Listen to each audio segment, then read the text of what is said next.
Good evening, everyone. This is now Wednesday the 19th, the regular session of the school committee at 6:30. It's now 6:35. This is being recorded by APAC, and by the district. Any audience members who wish to record any part of the meeting must inform the chair, who will announce the recording. This is to comply with the Massachusetts wiretap statute. The listings of matter are those reasonably anticipated by the chair, which may be discussed at the meeting. Not all items listed may in fact be discussed, and other items not listed may also be brought up for discussion to the extent permitted by law. I'm going to take this last minute before we get into the rest of it and exercise something that I probably shouldn't, but I want to thank everybody for this year and for all the help and for the wonderful staff that we had getting us through this year, never mind the wonderful people in the school committee who went above and beyond, as did everybody in our district, to give us in a COVID year a very, very, very good outcome. So this isn't normal, but I wanted to thank everybody and say that. Yeah. So see, I get to cheat, okay? Yeah. Thank you, Joyce. This was not an easy year to be the chair of the school committee, so thank you for what you've done. Okay, so we're going to do the Pledge of Allegiance and then the roll call, and then I'm done. But I will finish that up, and then we will go into reorganization. Let's see. Mr. Plunkett, would you lead us in the pledge tonight, please?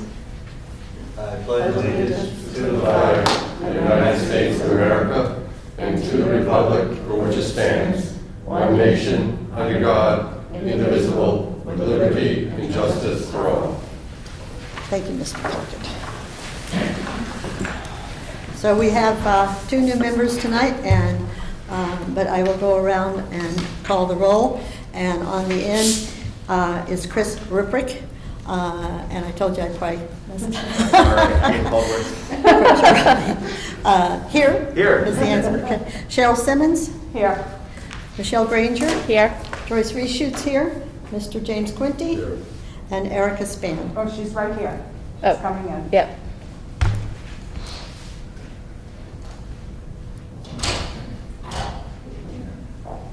And Erica Span is here. Welcome. So with that roll call, I will turn this over to Dr. Malone, and she's in charge of the meeting. Dr. Malone? Yes. I promised her I'd let her hit the gavel.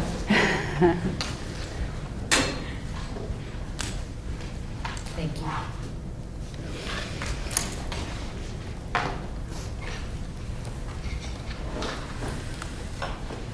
Okay, thank you, Madam Chair, and welcome, everyone. Welcome to our new members. And your first school committee meeting, so this is epic for you. Okay, this time I am accepting nominations for the position of the ASRSD Regional School Committee Chair. Madam Superintendent, I would like to nominate Michelle Granger for chair. Second. We have a nomination for Michelle Granger for the chair of the next year of the Regional School Committee. And we have a second by Cheryl Simmons. Michelle Town, could you do a roll call vote, please? Mrs. Granger, Aye. Mr. Quinty, Aye. Mrs. Reschutz, Aye. Mr. Ruprecht, Aye. Mrs. Simmons, Aye. Mrs. Span. Aye. Motion passes. Congratulations, Mrs. Granger. You are the chair of the school committee for the FY. Can't see, but I am somewhat smiling. Thank you. Thanks, everyone. Congratulations. At this time, accepting nominations for the position of the ASRSD Regional School Committee Vice Chair. I'd like to nominate Joyce Reschutz for vice chair. Second. Thank you, Cheryl. Second, to nominate Joyce Reschutz as the vice chair of the ASRSD Regional School Committee, the FY22 school year. Michelle Town, could you please call the roll? Mrs. Granger, Aye. Mr. Quinty, Aye. Mrs. Reschutz, Aye. Mr. Ruprecht, Aye. Mrs. Simmons, Aye. Ms. Span. Aye. Congratulations, Joyce Reschutz. Thank you. You are the vice chair of the school committee for the FY22 fiscal school year. And next, I would accept nominations for the position of the Air Shirley Regional School Committee Secretary. Madam Superintendent, I would like to nominate Cheryl Simmons, please. It has an S in front of it. Oh, Cheryl second, Simmons. I'm sorry. Okay. For the, We have a nomination Secretary of the School by Joyce Committee. Rachels to nominate Mrs. Simmons as the Regional School Committee for the next fiscal year. And we have a second to Michelle Granger. Could you please call the roll, Mrs. Town? Mrs. Granger, Aye. Mr. Quincy, Aye. Mrs. Reed, Aye. Mr. Rupert, Aye. Mrs. Simmons, Mrs. Blair. Congratulations. We have a new voter in the Air Shirley School Committee. Mrs. Granger is the chair, Mrs. Rachels is the vice chair, and Mrs. Simmons is the secretary. Congratulations. Thank you. I will now turn the meeting over to Chair Michelle Granger, and you may have the gavel. Oh, Oh, there you go. thank you. Hopefully we Keep won't ringing need the it. gavel. So as part of our reorganization of our members, we also will reorganize our subcommittees for the next fiscal year. We currently have 2 standing subcommittees, a policy committee and an advisory committee, which both will be organized for the next fiscal year, and the subcommittees and assignments will be announced at our August meeting. So if we would move on to the swearing in of the committee members, we have Mrs. Susan Copeland, who's the Air Town Clerk, here with us, and we have Mr. Bill Olfke, I'm sorry, who is our Shirley Town Clerk, and they will be swearing in our new members. All the members. All the members, actually, I guess. We do it in alphabetical order, then Susan would go first. We're gonna, yeah, that's how we drew straws. We went with air. So I'd like to ask Cheryl Simmons, Michelle Granger, and Erica Span, if you can stand and raise your right hands. I'll have you state your names, I'll read the oath, and at the end you can say I do. Okay? Okay? Please state your names.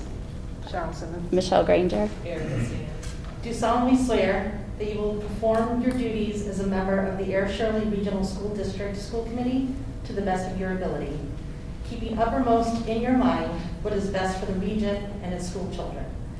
This is your solemn oath and obligation, so help you God. I do? I thought we were going to have to repeat it, and you weren't taking a break. I was like, I'm never going to remember all this. No pressure that way. Yeah. Chris? Right? Jimmy? Raise your right hand, and same thing, state your name. I, Joyce Reshoots, Hi, Chris Ruprecht. Do solemnly swear that I will perform my duties as a member of the Air Shirley Regional School District School Committee to the best of my ability, keeping uppermost in my mind what is best for the region and its school children. This is my solemn oath and obligation, so help me God. I do. I will. I do. Thank you very Thank much. you. Thank you very much for coming tonight. Thank you both, and welcome to our new members, Erica and Chris. We're excited to have you on and to work with you guys. Look forward to the coming school year, or, well, ending the school year and starting the next one. Do we want to take pictures and then come back? Oh, okay. Yes, at this time, we're going to take a quick pause for a school committee picture, and then we'll come back. Okay? Does that work for everyone? Yeah. We do it without masks. All right, so I guess we're going to continue on with public participation. Mike, is there anyone in our Zoom audience that would like to speak? At this time, there isn't anyone that would like to speak. Is there anyone in our personal audience? Mr. Tully? Yes. Yeah. Dr. Malone asked me what I was doing here tonight, so here it is, ready? Good evening, ladies and gentlemen. Steve, if you take your mask Oh, off while take it you're off. speaking, we can hear you. Okay, sure. Hold on. Good evening, ladies and gentlemen. Usually, as president of the local educators association, I am at these meetings to address a contract issue. Tonight, I am not here to do this. Rather, I would like to thank Dr. Malone for his service to the Air Shirley Regional School District over the last 7 years since July 1st, 2014. This is not one of those Dean Martin roasts from the 70s. You probably know. On the second Tuesday of each month, Dr. Malone, Mr. Plunk, and I would meet to discuss topics relating to our contract. Many times, my vice president would accompany me. At these meetings and others that were needed based on what was happening, There would be spirited debate where we would disagree but not be disagreeable. That's an important piece I want to mention.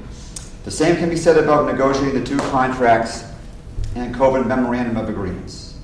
The 2 contracts help to begin to narrow the gap between us and neighboring school districts since regionalizing in 2011.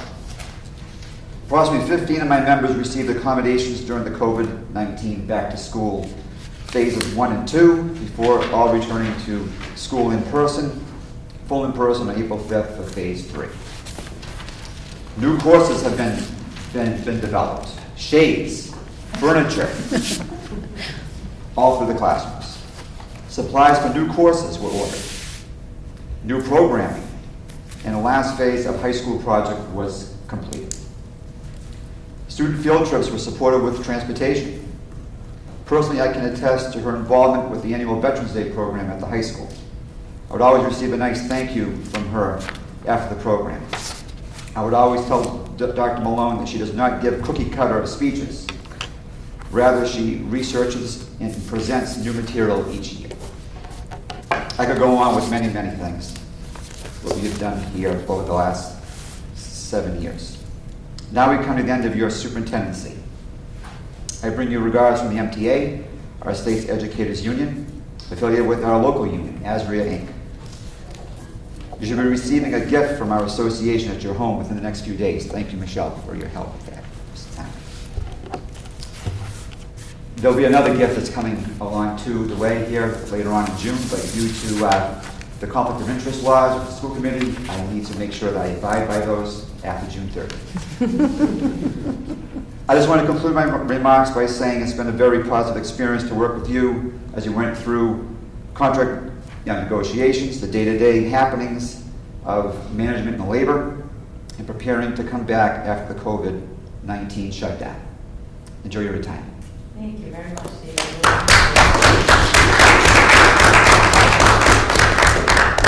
And Madam Chair, if I might return the gratitude and thanks to Mr. Tully. I remember my first summer here. And we met during the summer. Yeah. I engaged him that summer, and it was very new, and he came right in, and we've been meeting ever since then, once a month religiously, sometimes 1 hour, sometimes 2 hours, sometimes 3 hours, depending. And we always were able to negotiate, to resolve issues that Steve brought forth to me in a way that benefited his membership and the teachers and educators in this district. And I really appreciate your, when I would engage you and collaborate with you, you're always open, and particularly in this, bringing the students back to school. You were integral. I engaged you from the beginning and said, we want to bring the students back, and you said, I'm going to support you, and I want to move forward and bring the kids back. And we did it. We did it together. And you've been a great partner, and I wish the same for my successor in relationships. I'm not sure if you're stepping down. You're trying. But really, Steve, thank you so much. And I can extend on behalf of Bill, too, because Bill was at our meetings. But, you called me on the weekends, you called me at night. I always would respond to you, or if I reciprocated and wanted to speak with you, we always had that respect and such a relationship. So thank you. Could you help me be successful here? I appreciate that. Thank you.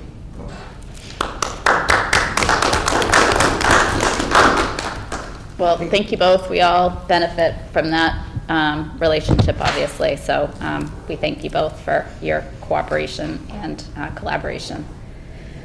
Anyone else, Mike, before we move on from public? Nothing? Okay, just wanted to make sure. Okay, so we're going to move on to our consent agenda. Tonight that includes regular session minutes for our May 3rd, May 4th, and I guess May 3rd and May 4th. Okay, just those two. The executive session minutes aren't ready yet for release, so we'll just do those two. And the warrant memo, as it's in our packet, which has one AP warrant dated April 30th, 2021 for $172,450.07, and one payroll warrant dated May 7th for $675,112. So I'll entertain a motion for the consent agenda. I make a motion with the consent agenda. Second. Moved and seconded. Is there any further discussion? Yes, Jim? The May 4th minutes, regular session, we take a look at page 7 for other topics for discussion usually anticipated. The Yep. last word in the first paragraph should be excerpts instead of experts. Oh, wow. Okay. Michelle, you see it, right? I'm trying to flip through. Okay. Anybody else? Anything further? All right, so then I'll entertain a motion to approve the consent agenda as amended by Mr. Quinty. I make a motion to approve the consent agenda as amended by Mr. Quinty. Second. Okay, all those in favor, please say aye. Aye. Aye. Any opposed? None? Okay, great. So that passes unanimously. We're going to move on to item 8, new business, letter A, the presentation on equity by Dr. Malone. Thank you, Madam Chair, and you have in your drive now the presentation. And I apologize if you don't have a hard copy. Putting this presentation together, you'll see it's quite dense, and it really took a lot of time and effort, and it was one of those presentations that we would start and then stop because other things would disrupt. So why are we presenting an equity story? Well, as you know, through the year, we had some challenges, and we had a nudge, if you will, to look at our equity and to do some self-reflection and introspection. And I thought it would be most appropriate to present to the school committee and communities, both here in Shirley, our equity story here in the district. So tonight, Mike, if you go to the next slide, please. Our mission and vision, which through the years, we revised the vision once, and that was, the vision statement was created with input of educators and teachers in our district. And Mr. Quinty, at one point during my tenure, made a suggestion to me, and he said, we have the vision statement, we put it on everything, we put it on the agenda, we put it on all our documents, and he said it would be really helpful if you could exemplify how you're reaching your vision. And so throughout the meetings, I would try to do that. It was a great suggestion because words are words, and how we act out those words is the most important piece. And so I really appreciated that reflection from Mr. Quinty, and I tried to move forward with that. The next slide. So the journey to cultural proficiency. I'm going to read this quote first. We spend our lives avowing discomfort. It's only human. But organizations and people need a nudge, and more often a strong push to change behaviors, to think differently about the cultural norms to which they have grown accustomed.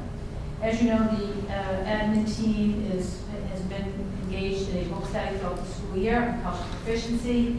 And as I've been preparing this presentation and thinking thoughtfully and deeply about the year and reflecting, I want to thank Erica Fan would be one of those people and others that pushed and nudged us to think differently, to engage in self-reflection, introspection, to examine our own identity as in our own biases.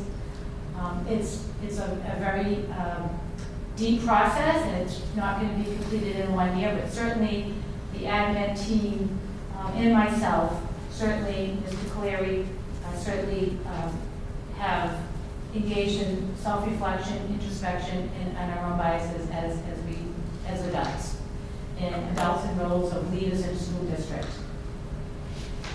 One of the things about data, when you want to look at, so numbers tell a story, and I can tell a story, sit here and tell you a story, but we need evidence when we tell a story and when we present information. So this presentation, we pulled the data to show patterns and trends because inequities will show up in your data.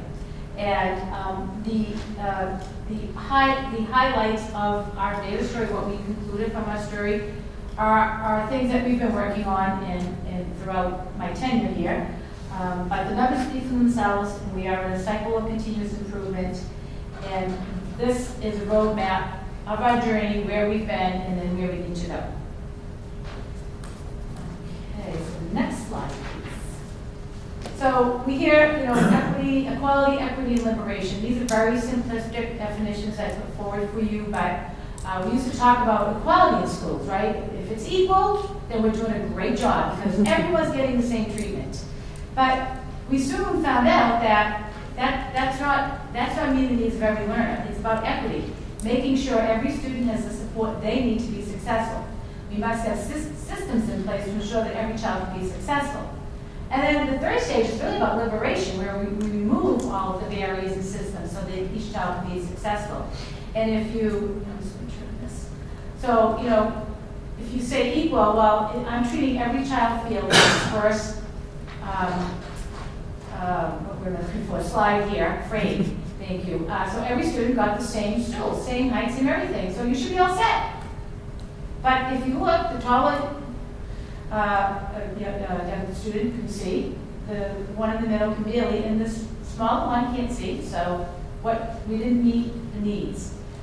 We made it equitable, so we said, okay, you don't need a stool, you need a half a stool, and you need 2 stools. Now, you're all getting what you need because you can see.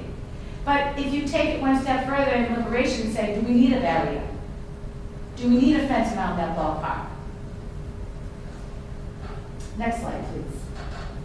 And recently I was reading another article, and Thomas Jefferson is quoted as saying, there is nothing more unequal than the equal treatment of unequal people. Which I think that slide of those frames certainly illustrate. So tonight's presentation, we analyzed data on all demographic groups and underserved populations using several indicators to help us determine how well we are progressing toward our goal of providing equitable services to every student in an inclusive environment. The data in this presentation are derived from school and district profiles published by DESE that everyone has access to. So tonight we're going to present our equity story. And one of the things I want to talk about with the data, when you go to school profiles, it is very complex and deep data. We actually engage with somebody at the Department of Education who actually creates the school profile data, because we'll give you examples as we move along, but it's not simply going in and adding up numbers or percentages and saying, this is what's happening in the ASRSD Regional School District. That's not how we configure it. So we're going to show you student enrollment data, 4-year graduation rate. Now there's the 4-year adjusted graduation rate and there's a 5-year graduation rate, but we want to keep it simple because there's a very dense presentation. The dropout rate, attendance rate, discipline rate, math score completion rate, we'll explain what it is when we get to that slide, grade 9, passing rate, courses, advanced course completion rate, ability rate, and nutrition rate. And one thing to note, when you see blanks, it's because that student group is 6 students or less where they suppress the data. So the next slide, please. So the student enrollment data, so we went back as many years as we could. Most of these slides are from 2016 through 2001. Now we all have to remember when we look at the 2021 data, it's going to be skewed because we know this was the COVID year. We know that our attendance data may not be truly representative of students attending. Mrs. Simmons, who of course is in schools, will certainly understand that. We had students that didn't register. We have kindergartners that their parents chose not to, or guardians chose not to send them because of work commitments, working out of town, lots of reasons. And so we understand that. So our enrollment has been, fairly stable over the course. I mean, we've lost some students since 2016. But when I showed you the report from NESDEC, we know that the projections for enrollment, school enrollment in Air Shirley is pretty much flat. Remember a few years ago I showed you the birth rates and all that, so we know that. So as students graduate, we're not seeing the influx of births in entering kindergarten or preschool. So, this data, I will, if you don't have our hard copy, we'll get it to you, and it's in the drive. Tonight may not be the only night you have questions for this. You might see this presentation, you might want to go back and look at what's in here, and then come back and ask some questions, and that's fine. Or ask to meet with me, or send an email, as I've always made myself available to each member with additional questions. One of the things I want to point out, so these are the demographics in our district: African American, of course, all students, and then Asian, Hispanic, Native American, White, Native Hawaiian, Pacific Islander, and multi-race. And then we have our subgroups, if you will. So a few years ago, when Desi was doing the accountability piece, we were all saying, students with disabilities, economically disadvantaged, which used to be known as low income. Remember, they changed that whole algorithm, how they calculated it, so it became economically disadvantaged. And English learners, when they did the accountability reports, these students would be counted 2 and 3 times. Because you can be an African American student who has disabilities, who's economically disadvantaged, and could be an English learner. You could have a white student who is a student with disabilities, economically disadvantaged. So they created this high needs group, which is made up of students with disabilities, economically disadvantaged, and English learners. So you can't add numbers, you know what I mean? So if you say, well, Mary, 42% of the students in 2016, or 714 were high needs. But if I look at students with disabilities and economically disadvantaged and English learners, and I add those numbers up, it doesn't equal 42.1, because it's not going to, because all the high needs categories, these 3 categories make up this high needs category. So 714 students in 2016, or 42%, were high needs. Of those, 419 students, or 24.7, were students with disabilities. 397, or 23.4, were students economically disadvantaged, and 59 were English learners. Okay? So you can't add the numbers up. Does that make sense to everybody? Okay. So, you know, again, you'll have this and you can review it, but pretty much, you know, we've seen our numbers stay pretty stable if you go across. I've always, every year, examined English learners, pretty much, you know, percentages stay pretty stable in the district. Next slide, please. So then we just give you a different representation, a visual representation of the demographics by race in the district. So predominantly, our race is white. You can see this gold bar here. The red bar down here is a multi-race known as Hispanic. And then you'll see Hispanic. Hispanic is our largest minority group in the district, and then Asian, and then African American.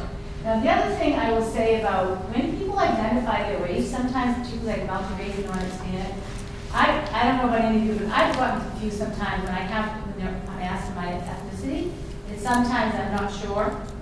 You know, I think people, because sometimes the way they word it, so sometimes people say, well, you know, Liz white or Caucasian, or so they change things, right? So sometimes people could get confused in how they identify themselves. Next slide, please. So this is our high needs demographic slide. So you can see our English learners, and these are the percentage of the students. And then there's 3 bars, is 19, 20, and 21. So pretty much stay stable. Students with disabilities, we've seen some increase over the last 3 years. If you recall, when I came years ago, we were looking to reduce our student disabilities. But as I've explained at many meetings, our autism students in preschool and kindergarten, those numbers, as they are across, are increasing. Economically disadvantaged, again, you know, some slight increase, and then collective in the high needs group. So you can see that it has increased slightly over the last 3 years.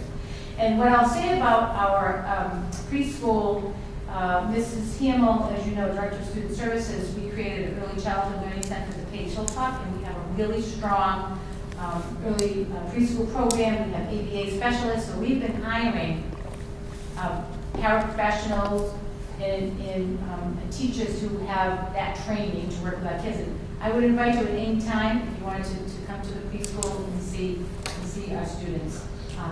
It's a really well-run program, so I'm hoping it's going to attract, as you move on, more students that'll enter and stay with us for grade 12. Sorry, just a real quick question, because if you get multi-slides ahead, I'll forget. Students with disabilities, does that include students who are placed out of district? Yes, Do you know? does. It does. Yeah. Okay. Joyce, did you have a question? Yeah, so then high needs could be a mix of any of those other 3? Right. And so It is those okay. 3. Yeah, Yeah. but I mean, it wouldn't necessarily be all 3, right? I mean, the numbers are pretty much the same, really, so. Yeah, right. Well, when they report high needs, they are reporting these 3 groups Yeah, those 3 groups, okay, collectively. thank you. Okay. slide, please. Right, thank you. This is staff demographic information we just did this year. Desi doesn't report it, so Mr. Cleary actually went in and looked at our this year. So 2.7 of our staff African American, Black, 1% Asian, 1.8 Hispanic Latino, and then you see 0.3, 0.6, and then 93.6 are white. And we have so when we look at our staff, this includes all staff, in the district. Next slide, please. Four-year graduation rate. So again, we shaded for you just to make it easier to look at 15, 16, 16, 17, so we go up to 19, 20. Remember that graduation data is a year behind when they present it. And down here we shaded the high needs students with disabilities, economically disadvantaged students. And so if you start in 15, 16, let's take all students. So we had 93 students, and 93.5% of those students graduated. So we were trying to, one of the things that's really important about looking at data, particularly around percents, is that percents can give you a skewed reality of the data, especially when you're in a small district. So if you have 100 students and 80% graduate, 20 didn't, right? That's a high number of students not graduating. If you look over here, so we had, which is not acceptable, in 2006 students didn't graduate for all students.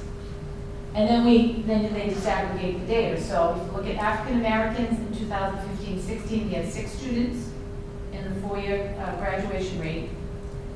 5 graduated, 1 didn't, but the percentage is 83.3 because of the small number of students in that subgroup. And that's why I wanted to put in the numbers, because the numbers give the percent, the perspective of the reality of that percent. Moving over, if we just go across, so in 2016-17, we had 9 students, about 55.6, or 55.6 graduated, so only 5 graduated, 4 did not. Then you move to 17-18, and you can see the numbers going across. So 100% graduated, 100% graduated. And then 19-20, we had 8 students, 87.5, so 7 students graduated, 1 did not. Looking at Asians, you see the NA, because the number's less than 6, they don't put the data. Hispanics, again, you can look at the data going across of the graduation rate in those subgroups. White, we had 64 students in 15-16, 63, 68 in the graduating class is 86. You can see the numbers in their percents. And then when we go on and we look at our underserved population, so starting with high needs, which includes these 3 groups. So in 15-16, we had 47, 43 graduated for a 91.5% graduation rate. 2016-17, we had 53 in the cohort, 83%. 44 graduated, so 9 students didn't graduate, 9 students in that year. And then you can see the numbers going across. So what you're going to see as we continue to go on through this presentation is the underserved students here. That's our story. And we conclude at the end, but that's where we see our achievement gaps and we see our underserved population not meeting the rates that we would expect. And this is a trend and pattern in the state, as we know. And I don't say that to say this is an excuse, or certainly not, because one student too many have said it since the day it came in. I just had just one quick question. The drop in graduation rate, is any of that attributable to changes we made in graduation requirements over that time period? I mean, we've stiffened requirements in a lot of areas, so it's Right. harder to graduate now than it was 5 years ago. So a drop might be expected Right. anyway. Yes, we could, yes, because we'll get to the math score requirement and the program of study of at the high school for graduation is very similar to the math score. And I presented that to you before. The math score is a rigorous program of study that the state has, and I had it on here, we wanted to make it a requirement for all high school students, but we just we'll get to that. But because it is a rigorous program, and you're going to see that the trend of kids that are meeting and graduating math score is pretty impressive. The trend is going this way. Right. And if you look at the high school's program of study, that they've had, the local requirements is very similar to the Mass course, so that's a very good point. I just want people to get the right opinion of what we're Context. doing here with the delivery of education. Things are more stringent, and even though the graduation Right. rate might drop, the education level certainly increased. Right. Next slide, please. Next slide is the dropout rates. So grades 9 through 12. That means, because a student could be 16, you know, in grade 9 or grade 10 or such. So the first is, so just the legend E is enrolled, D is dropout. And so in 2015-16, we had 401 students in grades 9 through 12. 2.2% dropped out, and that was 9 students. And so you can just see the, how the trend goes over. And then you can look at the percentages for each demographic here, and the numbers carried over.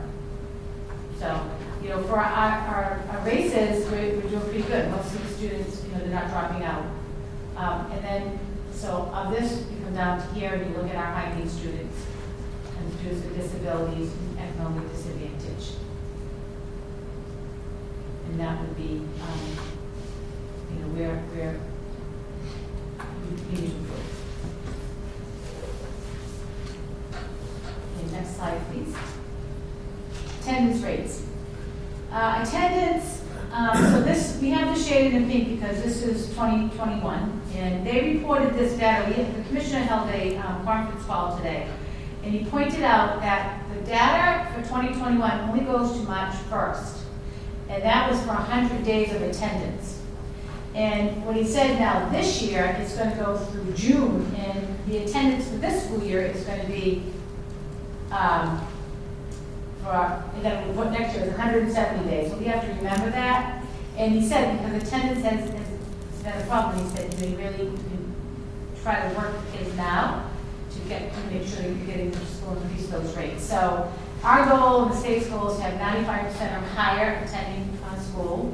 Chronically absent is 10% or more of the school year. So if you have 180 days school year, it would be 18 days or more students would be considered chronically absent. And again, if you look at some of our numbers, we do see a pattern or trend. Looking, so this is the attendance rate, and then this is the chronically absent rate for the groups, the subgroups.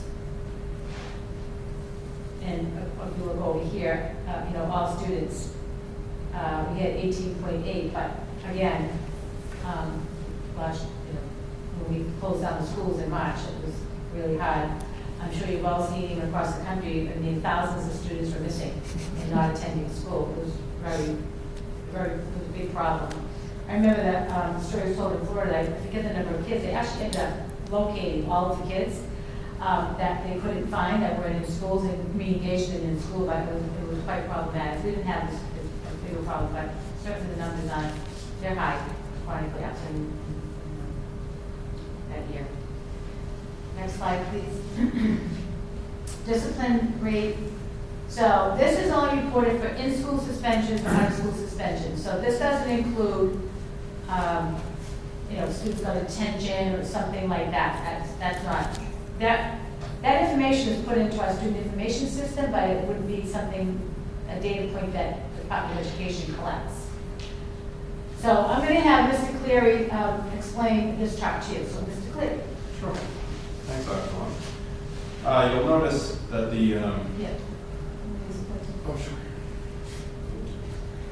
So you'll notice up here that the total number of students, 1786, 1772, 1776, 1720, those numbers are quite a bit higher than the numbers that we had on the enrollment chart from the beginning. At the beginning of the enrollment chart, we had about 1,600, and it was about 1,700, and dropped down to about 1,600. So you might wonder, why are these numbers so much higher? The numbers on the enrollment chart from the beginning reflect just enrollment at October 1st. These numbers are all of the students who came into the district at any point during this school year. They could have been here for 1 month, 2 months, 3 months. They lump them all in terms of the reporting. And then, so what we have here is, you'll notice we have the number of students who are receiving discipline in the form of in-school suspension or out-of-school suspension. And so those numbers go across. So by and large, staying reasonably flat. But the percentages are calculated by the number of students who are disciplined relative to the total number of students. So for this particular year, take 2016-17, 53 students were disciplined. Those 53 students, we then break them up into these categories here by race. And so these numbers show the percentage so for example, African American in 2016-17, there were 6 students who received either in-school or out-of-school suspension. So that 6 divided by 53 is 11.3%. And so we can carry these percentages across, and you'll notice that over the past 4 years, you'll see in general that our percentage of suspension in school and out of school is dropping pretty much in all of our subgroups by race. The one in our white students, that one is the one that's going in the opposite direction, from 50.9 to 69.6. But similarly, as Dr. Malone mentioned, when we look at our high needs population, our percentage of students, so 16, 17, of the 53 students who were disciplined, 39 of them are high needs, are categorized as high needs.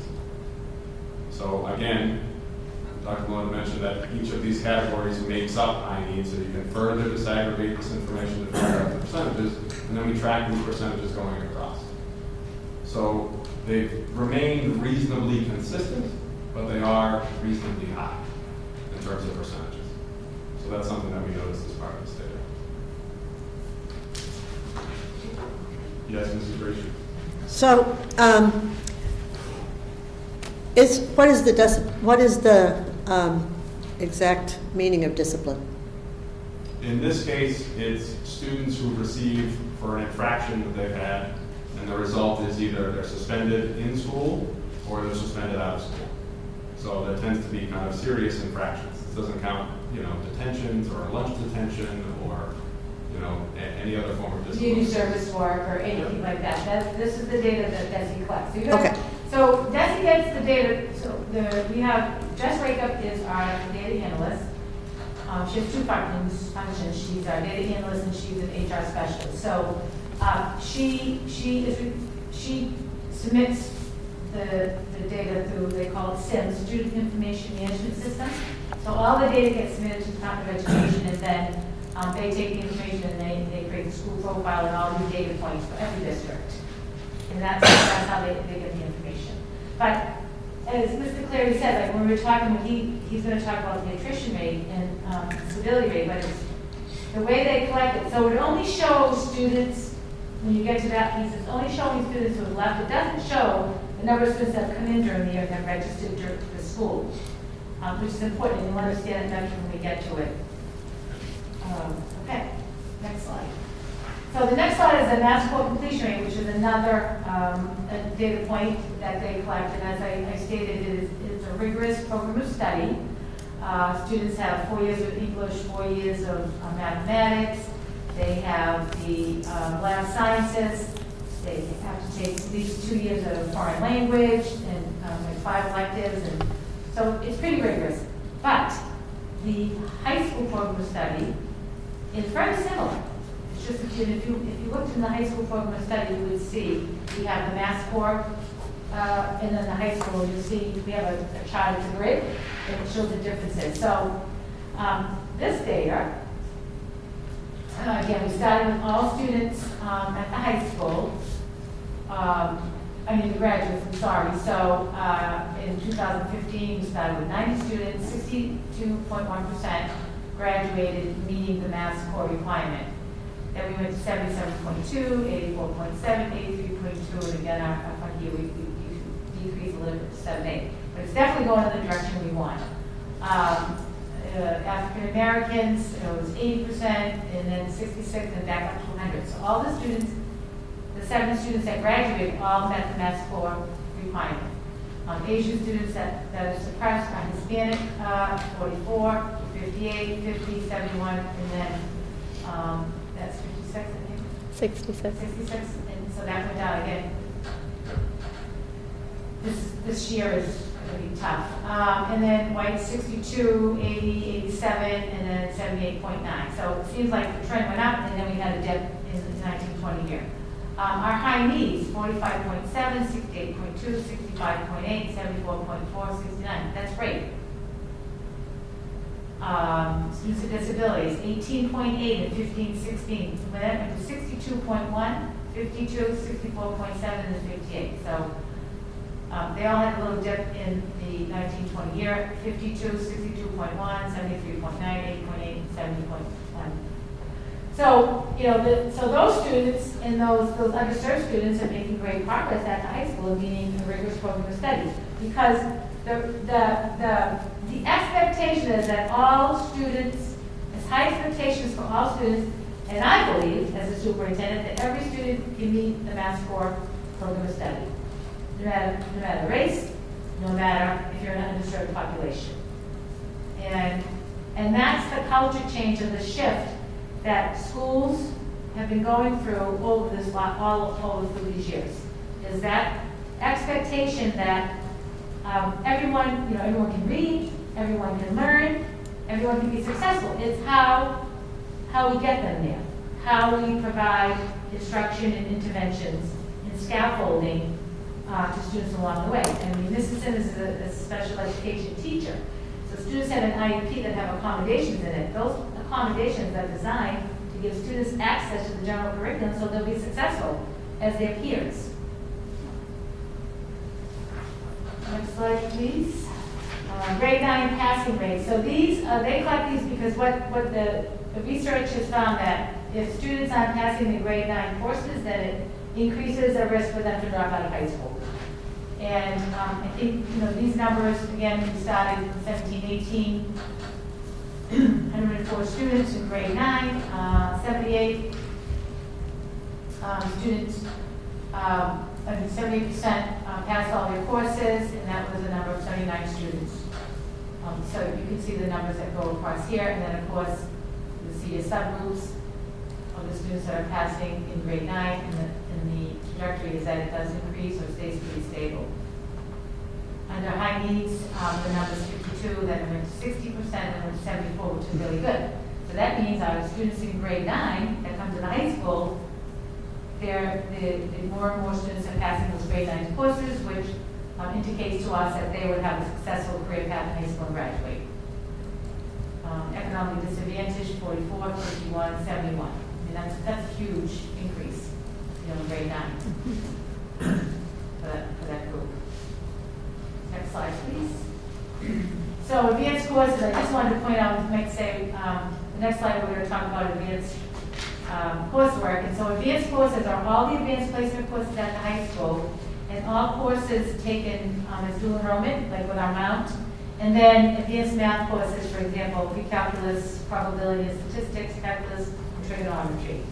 So the next slide is going to show you the data for that, for advanced course completion rates in grades 11 and 12. I'll give you a minute to look and stop talking for a second. So I think you get how this all been organized, the data, starting with the years. And, all students, 17, 18, 58.3% were completing advanced coursework, then it was 64.3 and 68.8. And if you remember, when I came, I think we had 2 AP courses at the high school. I think now we have like 10. And students, it was believed through the years in education that only really bright students could take an AP course. But we partnered with Mass Insight, because Mass Insight's philosophy is that all students should have access to advanced coursework. And I believe it, and administrators believe it, and the teachers believe it. And so that's why you're going to see those numbers increase.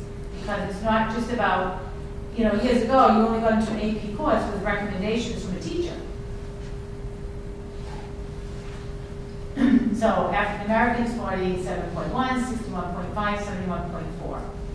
And then again, I'll go down to high needs, 31.9, 42.9, 47.6. So that's really good data. And data to be proud of, but it takes time to change culture, to change, approach to teaching and learning when, you've been of a mindset, because you were trained, with that mindset. So we're very proud of this. I mean, there's a lot of good stories in this data, it is areas to work on. Next slide. We're almost through. Stability rates, Mr. Cleary. Stability rates is a reasonably complicated metric. The short answer for stability is that it's ultimately a measure of how many students remain in the district. So in simple terms, if we look at this, the values, these are all percentages. So if you take our African American population as an example, these numbers, 96.2, 94.7, are all the percentage of students who are remaining in the district from one year to the next. And so you'll see in most of these lines, you'll see most of them are pretty stable. You don't see a lot of fluctuation. Economically disadvantaged is the one that changes here, and we'll talk about that a little bit when we get to kind of our conclusions, kind of like themes and things that we see toward the end. But in general, you'll see that these rates are a bit flat. You'll notice that we didn't include numbers in here because there's no reporting metric that exists on the state profile data that tells us which numbers they pull these from. So they take them from a series of uploads in the student information system that take place through the year, but the only ones that are really reported on the state profile information are the ones that take place in October.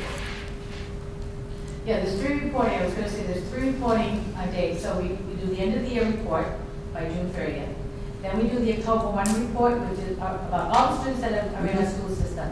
And then we do a March 1 report. So there's 3 reporting systems are closed to the Department of Education. So they chart enrollment and such in each of those benchmark times there. But they don't record or they don't track students, new students coming in and new registration students. So sometimes, so that can skew the data as well because they're collecting data on students who leave, but they're not showing you the students that come in. And so, anyways, next slide. Tricia. Yep. So this one is probably the most complicated one because we'd like to think that it's something as simple as just telling you how many students are leaving the district because that's what attrition should be. But the reality is when they do the comparison here, they're comparing the numbers of students that are in the district from the year before at the end of the year to the number of students who are in the district on October 1 of the next year. And so, again, it should be simple, but the reality is it's pretty complicated because we don't know exactly what the numbers were from DESE that they used to determine the first number in that sequence. So this percentage we can't really point to and just say, well, here's an actual number. Here are the numbers of kids that we had in July at the end of year reporting. Here are the numbers that we have in October. So we know the denominator, but we don't know the numerator when they're doing Right. this work, which is really hard.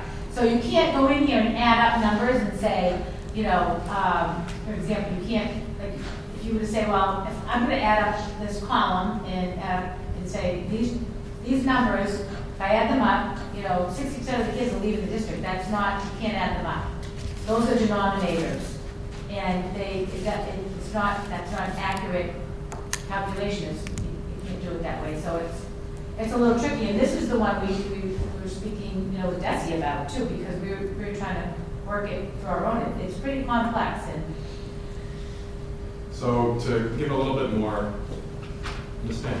Yeah, so what I would ask is if I'm gonna do a comparison, wouldn't the best way to do this, given that this is, I don't say difficult data, but there's a lot of numeracy, a lot of things going on with this data, is find a similar district as far as socioeconomic, you know, some different district that's similar to us, and look at the attrition rate to kind of find some kind of similarities for this. So if I was going to look at maybe overall how we're doing it, it's so hard with, you know, you guys saying that the numerator is kind of unknown. It'd be unknown across the board, right? Okay, so then, short of asking DESE, you know, calling and asking them, I would at least be able to compare and contrast with similar districts, because I know not everybody's going to be similar to us. That's my question. Okay. I mean, well, I would answer that question by saying it would depend on what their population rates are too, you know. So you can go on DESE and there are districts that they tell you, you can compare yourselves to these districts. Okay. you know, but I'm not sure that it relates to like an attrition rate. Okay. So that would be something that, you know, I'll take a note of that and look into it more, but that's, so, because you have, so like, you go to the next slide, please, Mr. Tebow. So this is right from Desi, okay? And so what you see here is the zeros mean nobody left in that grade. The blanks mean that they had a suppression of 6 or less students. And so what Mr. Cleary just said, so if you look at kindergarten, so 7.4, so when they did the June 30th report, the number of students in kindergarten, they got that 7.4 for the number of students that were in kindergarten in June, and then were in kindergarten by the October 1 report. Sorry. I know. Sorry. Sorry? I said, I'm sorry, I didn't mean to make you jump ahead. Oh, no, that's okay, we put this here to show you, but no, Joyce was just looking at me, so it's not good. Yeah, no, so to that end, so the information, Mike, can you just, I'll ask you to go back to the other slide in a second, just hang on. So over here, you'll see the column that says all. So this represents essentially the average, and not a strict average, not like just take 3 numbers, add them up and divide by 3, but it's actually a reflection of the total number of students divided by the total number of students that are in that subgroup. So if you go back just to show, actually you can click ahead, Mike, go forward, it's fine. So for that slide that we were just looking at, that was the information for 2021. So all the information from the all column is here. And so what we look at in terms of this information is kind of the trend over time. So if you look at each of the groups, but the reality is, Dr. Malone mentioned this from the get-go, is that given the size of these subgroups, so if you take a population of students, so I'll use African American population here, the size of these subgroups is about 60 students. And so when the percentage changes from 5% to 13%, the difference is between 1 year to the next is 2 students.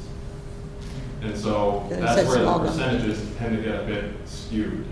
And that's where it's helpful to look at some of the numbers when we can, where we can. And again, we still don't have that clear information about July versus October. Can I just, Ms. Gracious. oh, go ahead, No, Joyce. no, No, I was just gonna, if you could just clarify for me what they're referring to with the term attrition. Does that mean, so we had them June 30th, but did not have them October 1st? Correct. Okay, thank you.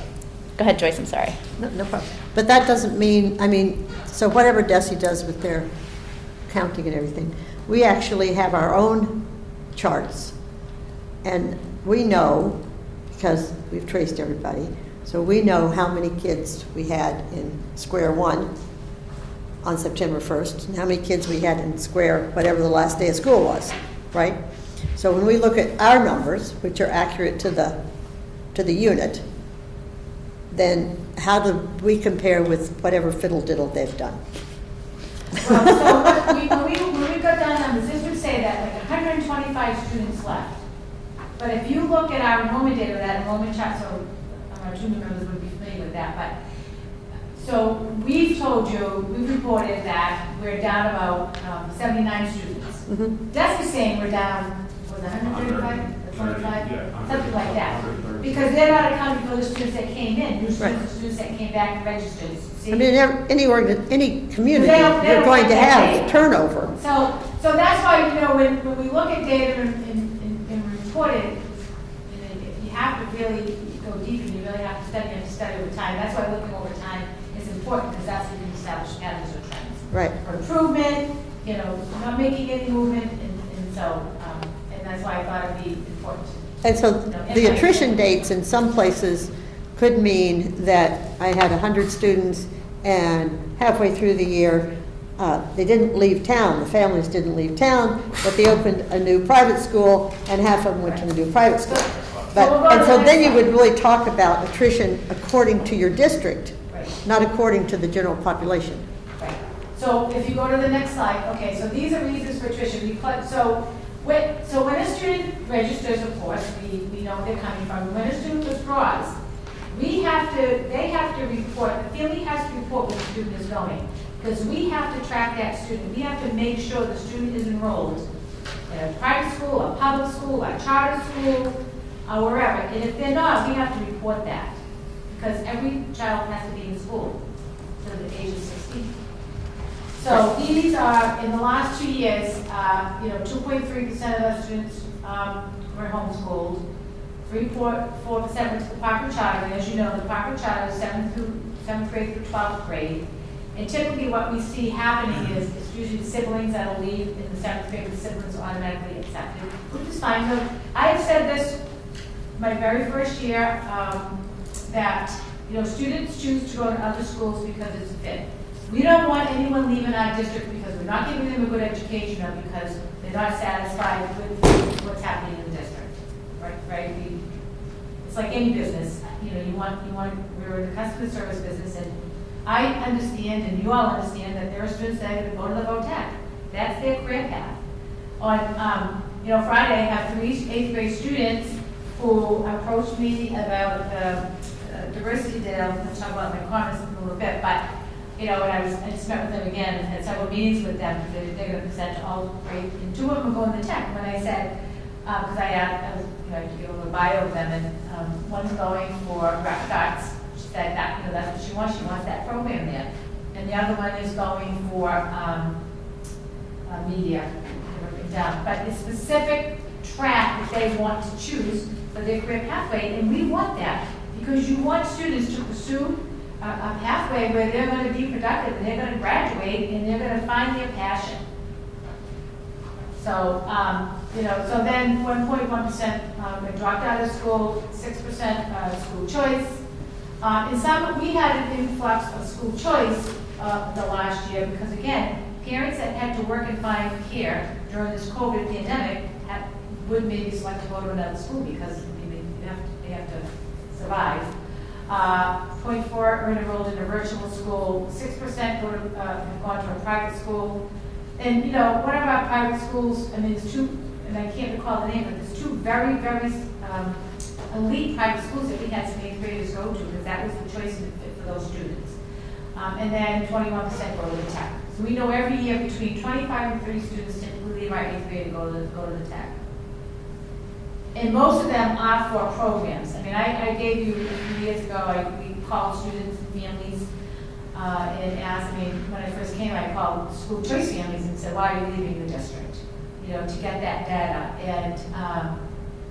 And most of the students, it's because they wanted a pathway that's there. Some said sports. I gave you that data, and now they'll stay with the sports and have some Rainbow Field. So, and then if you go down here, 59.6% move. I've got 2 school choice applications right now. 2 families. One mom wrote to me and she said, she needs to. She's trying to find a rental. It's really tough in here. Shirley, she loves the district. She wants to keep her kids there. They're already here. And the other one was moving too. I forget, but there's problem with housing and rentals and all that. So, that's why people move. Anyhow, next slide. Almost done. So this is our data story. So we just give you a high level here of what we found. That staff demographics, student demographics online, we define more people of color. Equity gaps exist among underserved populations, our high-need students, economically disadvantaged, and students with disabilities. And we see these trends in our 4-year graduation rate, dropout rate, discipline rate, the math score completion rate, the grade 9 passing rate, advanced course completion, but we're showing steady improvement in those areas. And students with disabilities, like for give you an example, grade 9 passing, the last 3 years, 45% of those students in grade 9 increased their passing of the courses to 74%. And the last slide, I believe, is questions. Oh, no, tissue, sorry. Equity gap for underserved population based on race, so Hispanic. Our discipline rate, dropout rate, chronically absent rate, and math score and advanced score completion. African American, we look at the attrition rate, so in 15, 16, 5.1% students left. That was 4, and in 2021, it was 13%, which would be 8 students. And now, you know, that could be, you know, they could go to the tech, they could go to a private school, they could, you know, it doesn't necessarily mean, you know, that they're leaving because they're not happy here. Group attendance, so we want to improve all attendance for all groups, we want to be at the 95% benchmark, we've been working on that, we had a big, you know, we're really pushing attendance, and then the pandemic hit, and then we had to, so reducing chronic absenteeism, especially for high-need students, discipline rates overall decreasing, and it did increase for our high needs and for our white population, and then the graduation rate for students with disabilities decreasing. Now, you know, when you present something like, you say, this is all negative, but it's not. But it's just taking a deep dive into data, and you know, in our strategic plan and in goals for next year, these are, you know, this obviously we presented to the admin, they already have part of it anyhow, but you know, those, you know, this has been a foci. The achievement gap, as you've heard, is with the high needs, economic disadvantage, has been what we've all been working at and trying to close the gap on for a few years. Yes, a number of years, actually. So, because 2021 is going to be so wacko, is the Superintendent's Association or DESE or anybody figuring out some adjustment rate for some of these? Because you look at those numbers going from 5.1 to 13, and that's all because people didn't want to turn on their cameras or whatever. You know, there's a lot of things there, but I don't see any way to adjust those 2021 that makes it real. Because a lot of it just can't be real. Right, but that's what the commission addressed today, because we said last year, which was, so this year was 2021, last year was 1920. You know, we only were in school 100 days, and they stopped calculating attendance. Remember when we went to full remote? We weren't taking attendance anymore. So you have to, so it's based on 100 days, right? It's not based on 180 days in a typical year. This year, your chronically absent students are going to be based on 170 days. And so what he was saying to districts, so it's not just Shirley, I mean, there was, you know, 500 people on this conference call with the commissioner, all superintendents and other leaders in districts, and he was saying to us, you know, I understand we had to release data and people weren't happy with the attendance data and such, but you know, he said to us, okay, you've got 6 weeks to try to get these kids for this year, 170 in school. It's definitely been a tough year. I know for myself, even looking at my daughter's report card, I'm kind of embarrassed by the number of absences, but a lot of times she was on, but not in the building when she should have been in the building. So I think there's definitely going to be some of those instances where kids were in school, but not when they should have been. So anyway, I just throw that out there because I think that adds to the confusion of this year. Cheryl, did you have it's something? across the whole country, it's not just Massachusetts, you know, and comparing these numbers at this point, you go like, I mean, you almost need to take last year and then forget this year and do next year and put 1920 someplace up on a shelf someplace. But, you know, we're subject to bureaucracy, and they are not stopping to collect data. And as you know, right now, our MCAS testing started yesterday. And, you know, and people were fighting it and pushing, and even legislators were trying to stop it, but it's a federal requirement, state requirement, so we are testing. We started yesterday. Laura White was the first school, and, you know, they're going to be diagnostic, and they're not going to release accountability. But, you know, most superintendents are saying, well, that's well and good, it's going to be diagnostic. But they're not going to take those numbers away, they're going to leave them sitting on the chart. People still look at districts and schools, no matter how you look at it, and that's the reality of life, so. Cheryl, go ahead. Oh, yeah. To that point, Joyce, if you look at a lot of the slides, you don't have to go back to them, but if you look at a lot of the trends over the years up to just to last year, you'll see that most of them are moving in the right direction. Right. And 2021 seems to be a bit of an anomaly on those. So when we look at the data, I mean, as much as we're comparing it like longitudinally, but we see that the track that we were on was actually moving things in the right direction prior to the pandemic. No, and if you look at like the mass completion rates of the advanced coursework or students completing courses in grade 9, that's a shift. That's a culture shift. Because it's about believing that every single student can learn and can achieve. Right. It's how we get them there. I just Cheryl. wanted to make a couple of comments. I think that there's, well, for one thing, I'll say the same thing I always say, when you throw numbers out there, my head starts spinning. But I think there's a few things about the data we have that is similar to just about every district right now, especially when it comes to the economically disadvantaged. And what the data doesn't show is the why around that. So I know with some of my students who suddenly their attendance is really poor this year. Many of them are working. And when we went from hybrid, where kids had those asynchronous days, they were going to work in the morning at a Dunkin' Donuts or whatever. And when we went back to school full-time, they couldn't give up that job.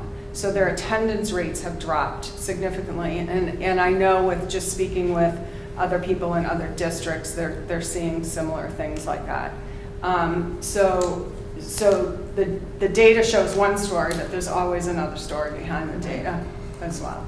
Well, in the current commissioner, I mean, that's been his mission, is to close the achievement gaps around the underserved populations. Because he believes, I was telling Mr. Cleary that, I haven't made it public, but they're creating a roadmap for next year, and it's based on, and I said, I kind of like, this is the work that I love to do, that every student can learn, and that we don't, like next year, we shouldn't be teaching students all of like what we think they missed this year. So if you're in 5th grade, you're not going to be teaching everything you thought they missed in 4th grade. You're going to start with grade level work.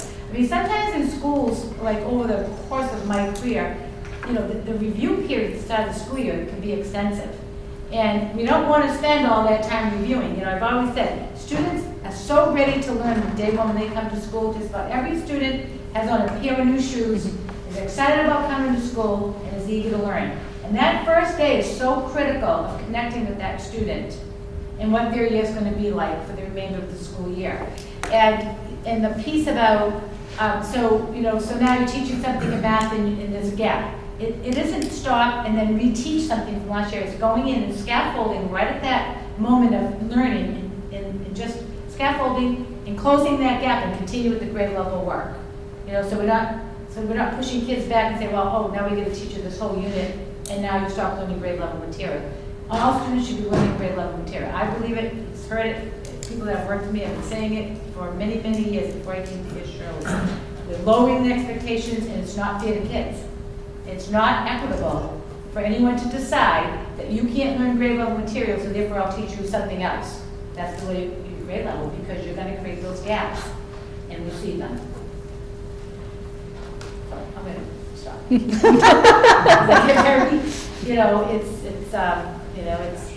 Yeah, I do. I really do, because just think of that child. Yeah. And I would say that, students who, a student that has an IEP, the reason why they have an IEP is because you might have a disability, it could be a processing disability, maybe dyslexia, and the reason why you have the IEP is because the team has determined which accommodations will make you successful and be able to learn that grade level material, not keep you below grade level. Anyone else? Jim, go ahead. Yeah, I think you talk to a lot of the people, general population parents that are out there, the tough lens that you face is that, Bill and I went to school here, some other people went to school here, and when we went, and even up until maybe 20 years ago, if you went to school every day and didn't hurt anybody, at the end of 4 years, you're going to get a diploma, pretty much, is how that worked. There was nobody looking at any of this sort of stuff. And now, the reason this becomes important because we have certain standards, we understand that we were not meeting the needs of everybody that was in the school. We were trying to do the easiest thing and make sure and people back then, I'm sure they thought they were doing the right thing. Right. But the game has radically changed. Anyone that, graduated from high school more than 20 years ago, it doesn't look nobody was looking at any of this stuff 20 or 25 years ago. This is all new stuff, and exactly how you get the trends and how you address some of these issues is all new stuff. I mean, we're really in a situation now where you're trying to create pathways for people, but really it's drilling even past that, trying to get individual education plans for everybody to meet the need. Right. And that's a whole new world. So the people looking at it from their perspective, having gone through the system, you didn't go through the system. Kids are working harder today than they have in the history of anything around here, not just here in any school district around here in the Commonwealth. And I will tell you that I'm going to de-identify the school, but this was years ago, of a very high poverty school at the time, that was how they described it, and there was a review done. And one of the comments in the reviews was that, so students that came to school, economically disadvantaged and such, teachers by nature hover, make sure they have basic needs and take care of kids. But what was happening, as Mr. Quincy was pointing out, they wouldn't teach them, they wouldn't do the grade level teaching because they felt badly and said, oh, you know what, let's take care of Johnny, let him do this or that, the home life or whatever. And that's really such a disservice. And that's what this finding was from this team that came to this one particular school. And they said, you're doing great around basic needs, but you're not teaching the kids. And therefore, you're getting the scores that you're getting. Because, yes, you want to make sure that this child has food and comfort and all that. Okay, but now let's get to work. Because that's how I'm going to help you. That's how you're going to become productive and break maybe your cycle apart or whatever, you're going to be by education, by learning. And so for years in schools, and if you were in urban cities, we took care of kids, but we said, oh, don't make them do that work, because, and that was opposite of what we should be doing. So now, as Mr. Quinty pointed out, there's a big shift and change in the approach and the thinking of the philosophy around, if you don't believe that every child can learn that sits before you, then you really don't belong in this profession. And I'll say it loud and clear, and it's being taped. Because they can. That's it. Presentation. So there's a lot of information. It's in the drive, certainly. I have 2 more meetings with you. I'm happy to answer questions or emails or whatever. Okay? You go ahead, Chris. I appreciate the data. This is what I do every day at work, so I'm glad that you shared this. Throughout the presentation, right, this is a presentation on equity. We heard throughout the presentation that these demographic groups are relatively small, and so, right, we're talking about 5 students, 6 students, 8 students. I'd love to hear more qualitatively, like what's the story in terms of what we've done as a district to meet the needs, to liberate students of color in Air Shirley.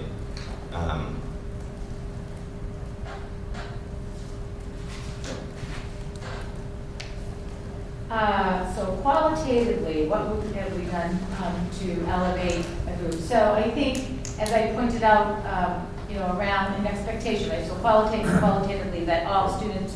So back, when it came, and I'll give you one example, and I think I, would like more time to answer your question. I think I have a lot of data, or not even data, but programming and things that we've done in training, professional development, but around the AP, so only having 2 AP courses, and then bringing in a group and training teachers and providing professional development to think around, like, all students can take AP courses. All students should have access to an advanced placement course, not just students who are getting all A's and are high achieving students. So I think, so when you look at qualitatively, I think that's a good example, that belief system and that providing conditions in the environment, in the school environment, where students have that opportunity to take an AP course. See what else we've done qualitatively. I know it's around, the belief system and expectation, providing, enrichment in clubs and things like that, and showing I said, when people come and say they want to, open a club or build students' interest and connection and engagement to school, I think those are qualitative pieces that equate to academic performance, if you will. I did deny a fishing club recently, but only because I just couldn't, it was just too much at this time to think about kids going to water and fishing and liability and all that, but mostly everything that comes before us that meets student needs, we approve, the school committee has supported over the years. So I think looking at those, making those connections for kids, whether it's athletics, whether it's extracurricular, whether it's a club, and looking at populations, LG, population, I think, bringing in counseling services, support services for kids, I think are things that help students break barriers and have access and equitable services. You want to add anything? Sure. I think on top of that, we also have a district strategic plan that we wrote in 2019, which is track. And I think we'll present some more information on that in a few more meetings, maybe towards the end of the school year, which will give a little bit about the steps that we've taken to kind of address some of this. In addition, we've had a pretty strong emphasis on universal design for learning as kind of a curricular approach, an instructional pedagogical approach. And that is essentially designed around making things accessible for kids, making learning accessible. And that process has taken hold, and I mean, we have a lot of professional development that has been provided to staff around that concept, and some buildings that have really embraced it and run with it, and are seeing a lot of the, I guess, higher levels of engagement for kids, so from a qualitative standpoint. And the more engaged students are, the more likely they will achieve. And the smaller these gaps will become. Sure, go ahead. And another question, the answer might be no, and that's fine. I think as a district, we want to, I think we would all agree, like we want our students to be successful in college, career, whatever, beyond it. We want them to have opportunities. We want them to feel successful. Do we have access, or have we made any efforts to try to see where our students are after graduation? So knowing what happens to a student 2 years, 4 years, 6 years, and asking from I think we've seen the Boston Globe did the study of Boston Public Schools valedictorians. 25% of them are not graduating from college. What do we know about our students after graduation? Because I think we can celebrate, our students are graduating. But have we been able to look at any of that? And again, it's okay if the answer is no, I realize that. Yeah, we That's do sort of have able to- they are tracked, they do have post-graduate data that track students when they graduate from school, and if they complete 4 years of college and so on and so forth. Mhm. So, we can look that for you and bring it back. I think, we have the alumni that The we, alumni group. keep in touch with.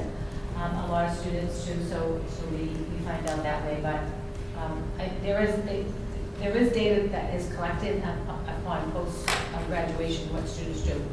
Because, so you can, the data points would say this percentage of students attending a 4-year college, but that's attending, right? That's not completing. Right. And getting to the finish line, so I think that's where you're going, right? Yeah, and again, like career after high school is great. I think just knowing sort of what is happening to students in Air Shirley when they leave our buildings, what have we prepared them to do is a question that would be interesting to know. I can tell you that we're not doing it tonight, but pretty much every meeting or every other, I'll present the high school, give us the colleges our students attending, and we have a pretty impressive list over the last 4 or 5 years for sure. And, that I think we'll get to the next meeting, you'll see. Yeah. So I think, a state college or a private college, to me, college is college, and, whatever it is, again, it should fit where you're going to go, and that's your pathway. I mean, if a student might graduate from high school and want to open a business, and it doesn't involve a college degree. So we just had a student, we graduated last Friday at the high school. We had a big gathering, and that student went on Monday, this past Monday, he was accepted in special operations in the Marine Corps. And off he went on Monday. So that's pretty significant accomplishment for a young man. Now, back to your point, will he complete, right? He's got boot camp, and where will he go in that career as a Marine? I think, because this is something I do, I try to track students after. And I think it's important to get some information about what kids are doing later. The problem is it's hard to compare because you have to be able to find them. And they have to be willing to give that information. So it's a hard thing to really collect clear data on, but it gives you kind of an understanding. Social media makes it a little easier, but we know that people tend to make the world look beautiful on Facebook, one thing, you know. But it is, I've been working on that for years because I'm a high school teacher. So we get little snapshots of people. So, but it is, I think we're all interested in what they. We had done, remember, we had done those QR codes, remember that? We Yeah. did those on the graduation. The graduation thing? We were Did- trying did to many kids take get- part start a in that? database of kids' emails so that we could track, I'm not really sure what happened with that, but, or if it was even something that was kind of lost in the shuffle at graduation, like it was on the program with a little QR code. But we did try just to create a database of email addresses and stuff that way, but I don't know what happened with that. It is more difficult to track because you have to, like, they have to be willing to give you the information Yeah. and you have to set kind of communication system. And they have to respond, which with kids, they don't check Yeah. email, they don't check text. They're not gonna talk to you. If it's not on Snapchat, you're not hearing back. But by the way, while you guys are looking at what you're looking at, I just wanted to thank you for doing that for our student, Joe Gauntlet, who went to the Marines. I think it's fantastic that he was able to graduate and have some sort of ceremony, both for him and for his family, so. Yeah, I think I read, so he graduated, then he was in the track meet. Yeah. And I think he did well, and I think he did sprints or something, he did really well, and then off he went on Monday. Yeah.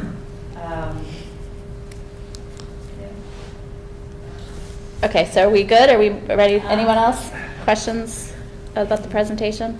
Thank you for putting that together and sharing that with us this evening. It's a lot of great information and a lot of data.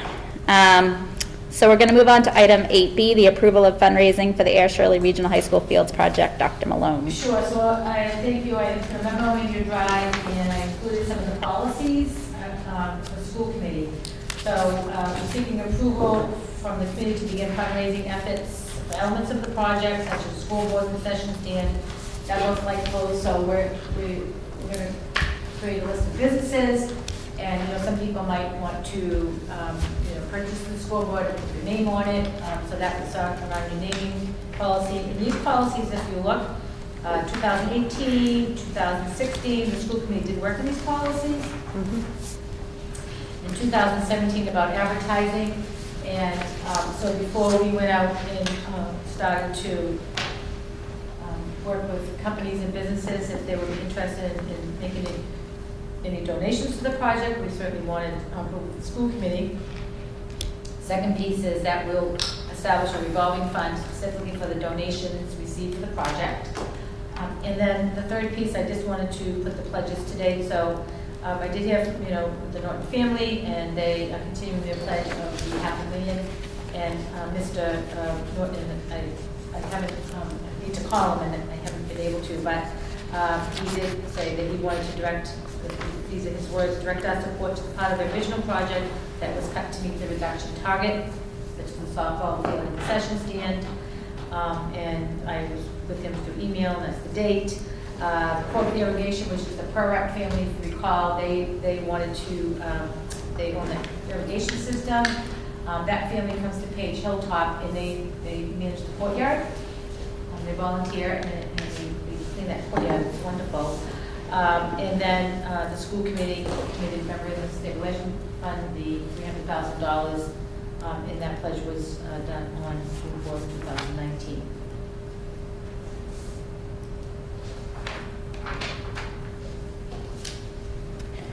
Okay, so is the ask this evening to allow the continuation of fundraising efforts to go towards the field Now that we have a project? project, it makes it a lot more palatable to people that, we have a project and are you interested, so. Okay, Joyce, go ahead. So do we just need a motion to establish a Fields Fund, donations to be accepted? I think the vote is that, based on your policies that you have in the school Yeah, committee. yeah. the So vote it is doesn't that, come you know, to naming, it just prove comes- that you will accept donation or public gifts, should we go out and solicit, and I think, I don't know, you need a vote to establish a revolving fund, just for donations, but we have other revolving funds for donations, but this one will be specific for the high For the school fields. project. And remember, it's not, it doesn't impact general fund, it doesn't.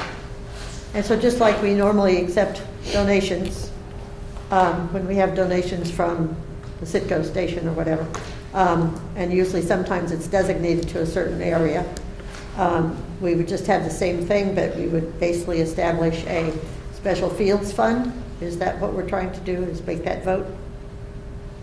Because otherwise, it's just like we normally do. We're not talking about naming at this point or advertising or putting anything out there, just accepting the donations into that revolving fund. So it'd be just the normal school committee vote.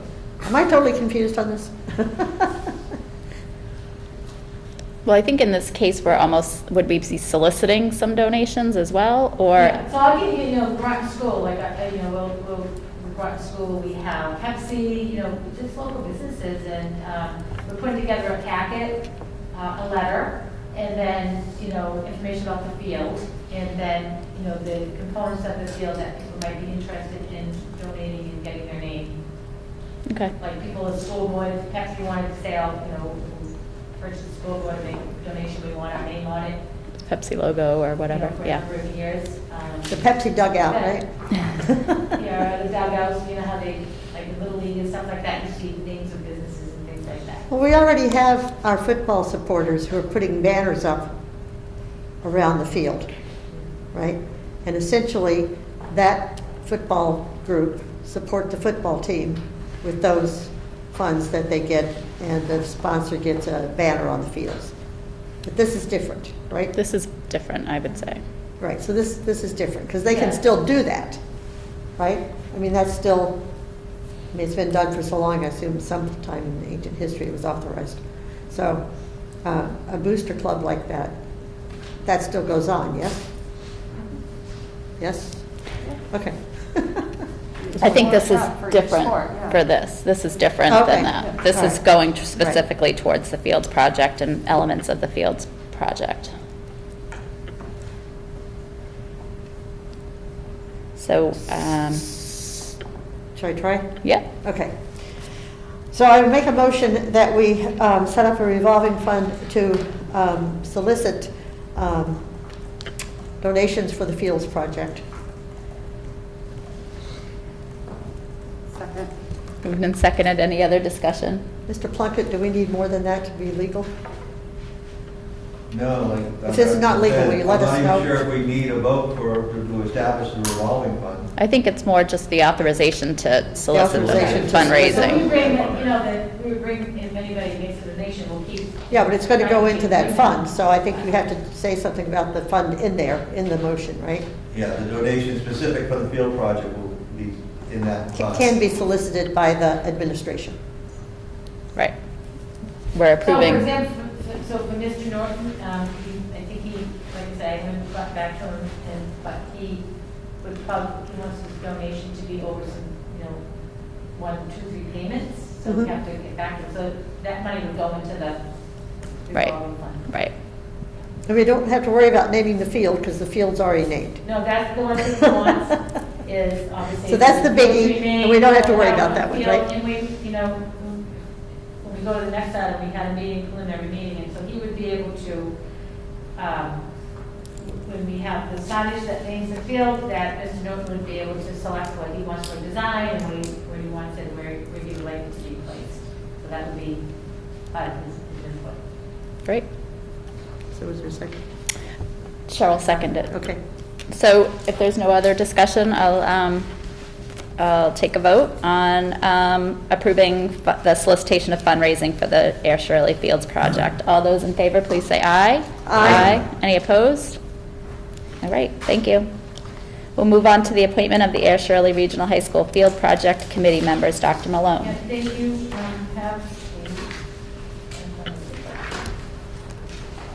Provided you with, who I would recommend to be on the committee. internally in the schools, myself, Mr. Plunkett, Mr. Kendall, Mr. Christie, Mr. Briggs, Mark Wetzel, who is the superintendent of the Department of Public Works. He is retiring, and he is going to stay with the town to work on special projects, so he said he would, because obviously, we would need him in this project. Mr. Wetzel suggested Tony Castro, because he's in construction. Mhm. I put his name here, I haven't talked to him, I did put a call into him, and I haven't had a call back, so of course, Patrick McGuire and Jonathan Chadwick, Jonathan DeForge, solicited interest, Michelle Granger, and then Jeff Thomas, Parks Department Director, and then I have others, I don't know what the school committee, what your recommendations would be, or what you think.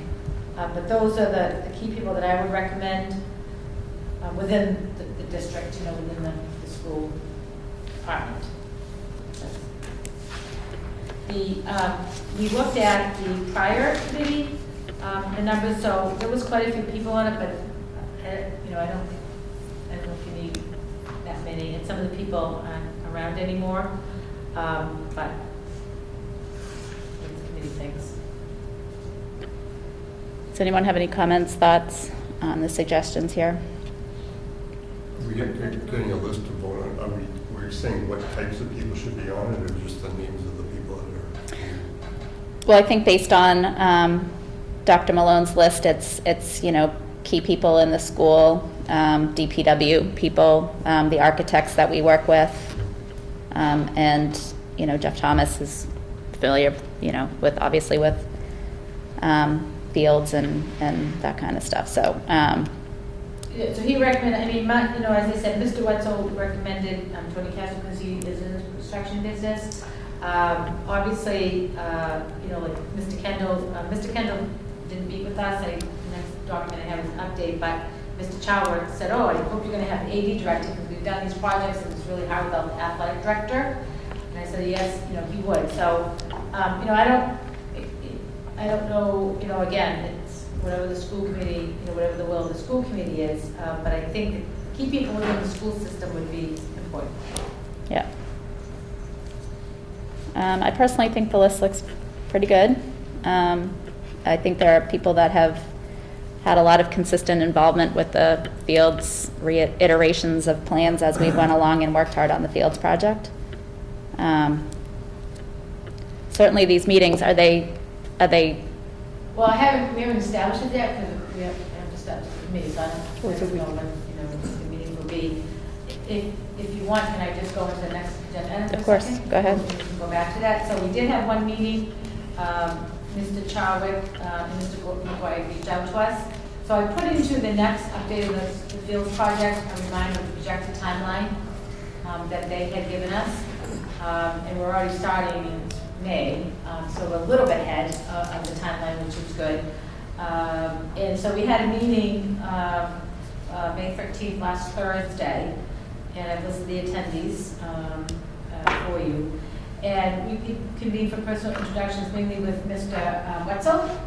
And so Mr. Chadwick and Mr. McGuire wanted to meet with Mr. Wetzel to review the proposed irrigation design for the baseball fields, which is included in the project. So I did inform them at that time that we have a donation of the irrigation system for the Perrec family, the Corbett irrigation, and that perhaps the scope of their donation would include the softball field. Now, the Perrec family hasn't committed to anything, and I'm not speaking for them. Mm-hmm. But they had written to me right away after, the town of Shirley had approved the debt exclusion. And I said, well, I'm not, I don't have any answers right now, but, and then they discussed the installation, we discussed the installation of the well, or the option of tying into town water. The preferred option, this came from Mr. Wetzel actually, is that it was a well because it wouldn't be subject to the town's water charges and water restrictions as we move forward. Now, the cost of installing well over tying into town water, I think, is that's what they're going to work on. And then Mr. Briggs took them around the entire perimeter of the property, and I haven't provided us anything since that meeting yet. All right, Joyce? Madam Chair, I think it looks like certainly the number is right, the number of people. and certainly the people who are going to be so involved and are going to be available, like Mr. Kindle and Mr. Christie and Mr. Briggs, you know, they're going to be the ones who's going to be there on site all the time, essentially. So I think it's a very decent list. You don't want this to get too big. You don't have the same discussions. I'm looking at Bill. You don't have the same discussions that we had over this building, which because it's just a very different project. So I would think that if these people are willing to do this, it's very compressed and it's going to be a fair amount of work. So if they're willing to do that, more power to them.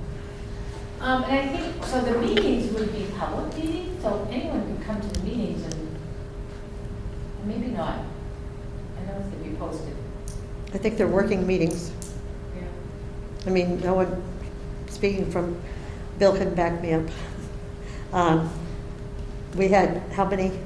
95 building committee meetings, and I don't think we had any outside people. They may have been listed someplace, they may have been posted, but nobody was involved with that, so. And certainly, I'm not preempting anyone else on the school committee. I mean, that, you know, so if any of the school events, obviously, certainly. We can check to see if but they're really a working committee, not really open to people coming in and giving suggestions or anything. This is a working committee, and people can sit in on them, but there's no like public participation or anything. Strictly a working thing, because you're deciding a lot of stuff like what color this table should be, you know. I'm looking at Bill because. Well, the construction meetings is like a working meeting with the Yeah, but even progress, our design meetings, with the principals. the design meetings that we went to. Design, the and the field 95. committee, the field committee we've had over the years was always welcome all the public to all the meetings. I mean, you can always welcome the public, but there's no public participation, there's no real voting or anything, it's all, so, I mean, yeah, no problem posting them, you put them up on we give them to the town clerk, you know, 2:00 every Tuesday or something like that, and you're done, right? The agenda is the discussion or the progress on the fields. Do we know anybody else who wants to be added to the committee? Has anyone said anything? Go ahead. I'd just like to, clearly, we're moving forward. Certain things are inviolate, right? There's going to be a track, there's going to be an artificial surface field, baseball and softball. All those things that were in the plan are going to be there. We're also I was glad to see that the $300,000 out of capital stabilization was there. I had faith in Dr. Malone being able to talk and getting us the extra $500,000. It creates a lot of opportunities for us to do things that we had to pull out of the plan. Now that we get to add it back in. There are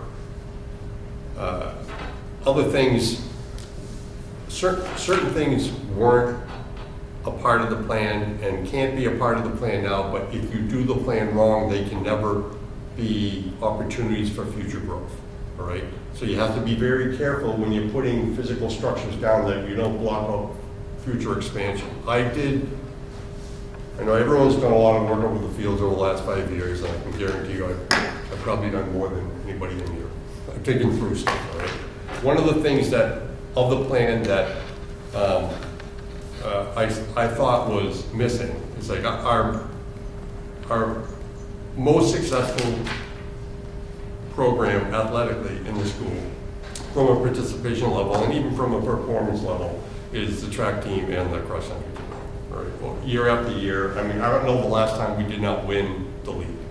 I really don't. I feel strongly that we should take a look at if it's possible to go to an 8-lane track. If you only put a 6-lane track, you're basically telling the most successful team that you have, you will never have district meets here. You have to have 8 lanes. You can't handle the quality. Like they had it over at Neshoba, you can do it up at Fitchburg, you can do places with 8-lane tracks. There aren't a lot. You have 8-lane straightaways, but to do district meets, you have to have the 8-lane track.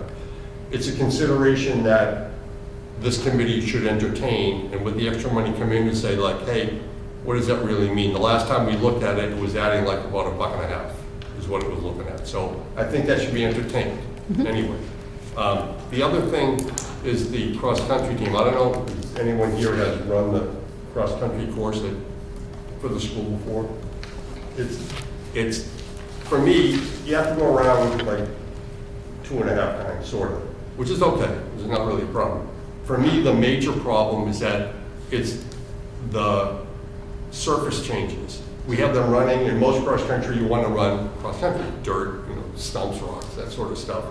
A large part of our course, they come out by the tennis courts, and they run on pavement on the sidewalk all the way up, and then they run up the pavement up behind Page Hilltop, and then they're in the woods for a while, and then they're back on pavement. Cross-country, you have different shoe wear, and spikes are normal, and a lot of people come, and it's not easy to run on those two different surfaces. So one of the things I did over all that time is that I read a very impressive document, the Air Open Space and Recreation Plan, which is their last one is covers 2019 to 2026. I'm just going to read a couple of excerpts that I highlighted. Starts out with where I started out in the 70s here. Starts out with a picture of Dr. Malone's office. Right? Air Shirley Regional High School is situated at the crossroads of existing and potential OSR lands. Schools typically perform many valuable services for the community, increasing the direct walkability connectivity between AIR's educational system and its residential open space and recreational areas may have a significant beneficial impact on AIR's community. Directly integrating AIR's educational system into the town's OSR network will likely strengthen the community identity, expanding its sense of place within the larger landscape. AIR's educational system will continue to have a major influence on AIR's open space network because of its central location between existing and potential open spaces. You get into 5C of the same document when they start taking a look at criteria for evaluating land. Higher value should be assigned to potential OSR properties that increase equal access to open spaces and/or recreational areas. And the diversity of activities supported by potential OSA properties should be considered. A greater diversity of activities will increase recreational opportunities for a greater percentage of AIR's community and therefore should be valued higher. Now there's something called the SCORP, which I never knew existed before, the State Comprehensive Outdoor Recreation Plan. A mutual refrain in both AIR's and the SCORP public, that's a Commonwealth thing. The mutual refrain in both AIR's and the SCORP public review is improving access for people of all ages and abilities to existing open space and to recreational facilities. Other common desires in AIR, as in the regions of the state of a whole, are multi-use paths. SCORP indicates the central region shows a broad interest in all types of recreation with greatest emphasis in passive recreation activities. Field-based recreation and maintenance of existing facilities is a well-documented need in SCORP. Additional recreational facilities should include opportunities for the handicapped, teen, senior, and other populations. And it starts to close with numerous multi-use paths are created, making connections between open space lands and recreation facilities, and public accessibility to open space and recreation areas is significantly increased. In their 7-year action plan, again, they restate ample multi-use paths create numerous connections between open space and recreation facilities. Town-wide greenway connections, trails, bikeways are created, providing people with greatest OSR access to wildlife education. And it shows a bunch of dotted lines where they need to be, and they all kind of come through the high school. Right? So the opportunity that this can create is, we're next to the Pine Brook. Are you talking about I'm sorry, I don't mean to interrupt you, but are you talking about the trails that are over across near the dump? Is that what you're referring to? That's a part. Some trails are on our property, actually, and some are over there. Access is a problem because you have Harvard Road. So when I started taking a look at that particular aspect, I say, they kind of want to have everybody have it, Now, this is something that can't be a part of what we're doing here for the fields. Right. But in the longer range, I think we should start a dialogue because it's in their action plan to try to connect our property with a lot of these other properties. And if you take a look at what we're trying to do from a cross-country standpoint, is that we'd like to have like all one surface. And with the availability here, if, taking a look at the grades at Groton Harvard Road, if there were an underpass, you can immediately connect to a network. If you wanted to move trails, there's some very narrow sections narrow winding sections and move to a standard like 6-foot gravel pack at some point. You could, even any person with a handicap motorized chair could access places that they could never get to before. And the state has a number of grants that help you do that. So I think someone from this committee or the committee has to take a look at for future growth for a possible cross-country trail and to access all this other stuff. We should start a discussion because you have to integrate the public works department. You have to, because you're going to need an underpass at some point because you can't have people crossing roads and worrying about traffic. You have to integrate with the Conservation Commission. There's some use restrictions there, the recreation, but it's in AIR's plan anyway.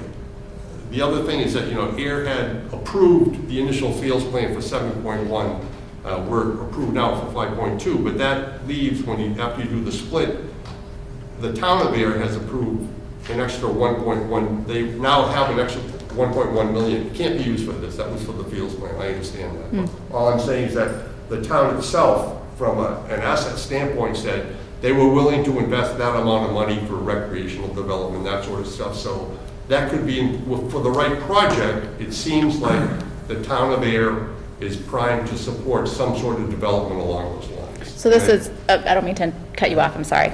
So this is kind of like, if I'm to, not paraphrase, but kind of repeat what you're saying, this is an idea for proceeding on a cross-country, a new cross-country course project, separate and distinct from the Fields project that we're already going to be undertaking. Yeah, okay, yep, all right. Absolutely. And I think the right word is, once we figure out exactly, how you engage the people in the town of AIR that have to do this long-range plan. Right. How you engage then is one thing, and the other aspect is, and really it starts out with kind of a walk-around, because you need to meet everybody's needs. The cross-country team has certain needs they want to meet. Right. And the town has certain needs. But I think just walking around and looking at the facility, I think opportunities will avail themselves down the line. So I think that future possible expansion has to be taken into account so we don't put up a giant wall that would stop things in the future. So it just has to be open to some certain amount of flexibility. Yeah, it's definitely a consideration and something to look into pursuing. So thank you for, go ahead. Is the recommendation to add someone from that group into this? No, it's two different things. Okay. That's my understanding. It would be two different things. It would. Yeah. This is a separate avenue to But pursue. to make sure that our group doesn't engineer ourselves into a corner. There isn't. There's nothing that would. There's nothing that. Right, but I would, yeah, But I think what I'm hearing is like, our group needs to be really intentional that we don't make decisions in building that would prevent future projects. No, And we're so- basically using the same land we're using now. And not creating any additional There's not any barriers additional to where the impingement cross-country on is. anything. There's no new barriers that would cross over where the cross-country team is currently running by what we're doing with our fields project. Yeah, we have to, right now, the cross-country start, all right, is out at the right field area of the baseball field, okay? And they end up running across, staying to the side, running across and going down lower and then out around, but they end up coming up, up the street and by the tennis court to come back. But the other part of the trail they access is behind Page Hilltop, so you want to make sure that, and there's a lot of trails and a lot of land back there, and you want to make sure that you don't put something, at the end of the football field or something across there as we're doing this work that says, right now, you've blocked any opportunity to go from where you are and integrate a trail before, because we want to get away from Washington Street down here. We don't want them on the sidewalk. We don't want them on the pavement where the old bus route used to be down. It's a cross-country team, you should be on dirt, pretty much. So we just want to make sure that that access still exists, because, there aren't a lot of cross-country fans, because, basically, the best part is like, they line up in a straight line, and then they run across the field, and then you don't see anybody, and then you just wait for somebody to come out of a trailhead, But with this aspect, and with a lot of the trails that exist already over there, you could have multiple raised viewing areas that you could watch a race, but you could also check waterfowl, where you're there. So it's a multi-use kind of thing. But to your point, I just want to make sure that when they engineer, because you're going to be doing that outfield area where the soccer field is, that we keep open access across the back so we can access all parts of our property. We have this site, the high school in Page Hilltop, is a very large parcel. Just as everybody here knows, we don't have much flat land, which is what causes most of our trouble.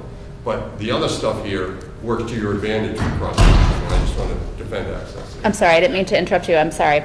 But I was just going to say that actually brings up a good point, and maybe we ask Mr. Donovan, my kids yell at me because they say I say his name wrong, or Mr. Seguin if they're interested, because as track coaches and cross-country coaches, they may be interested in serving. I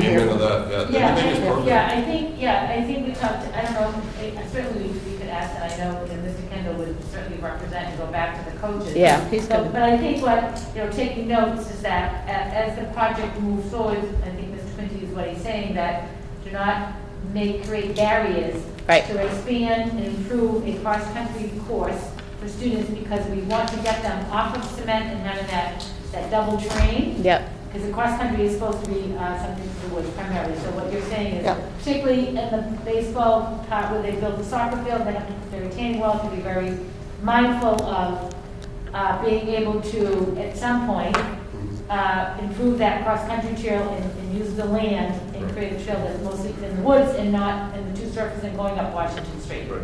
I think I would speak for our track coaches and our cross-country coaches to say that they would wholeheartedly support this field project progressing and finding a new cross-country route, and then seeing something stall over Yeah. the cross-country route. I'll put down, ask Mr. Kendall, they could, and I know that there's a ropes course out there too. Mhm. That Needs to be rebuilt. There was a ropes course at one time, it was something I wanted to finish, but we never got to it. But I know that they started it, and then I think through storms and things, it kind of got destroyed. Yeah.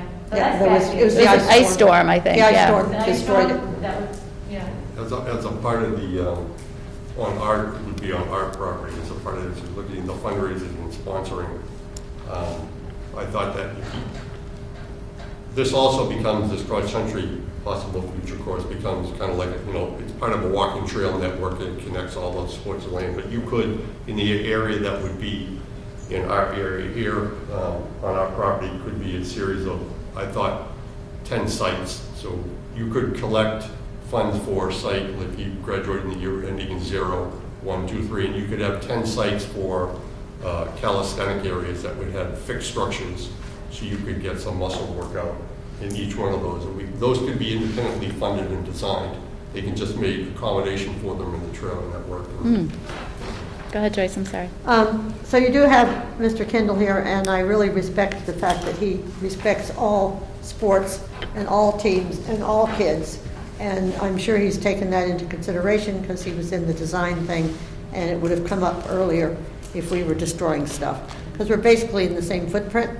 Yeah. And so I would refer to him, and I think he's... I think he raises, Mr. Quinty raises a really good point, though, it's something to be mindful of as you build a project, as we build the fields. I think,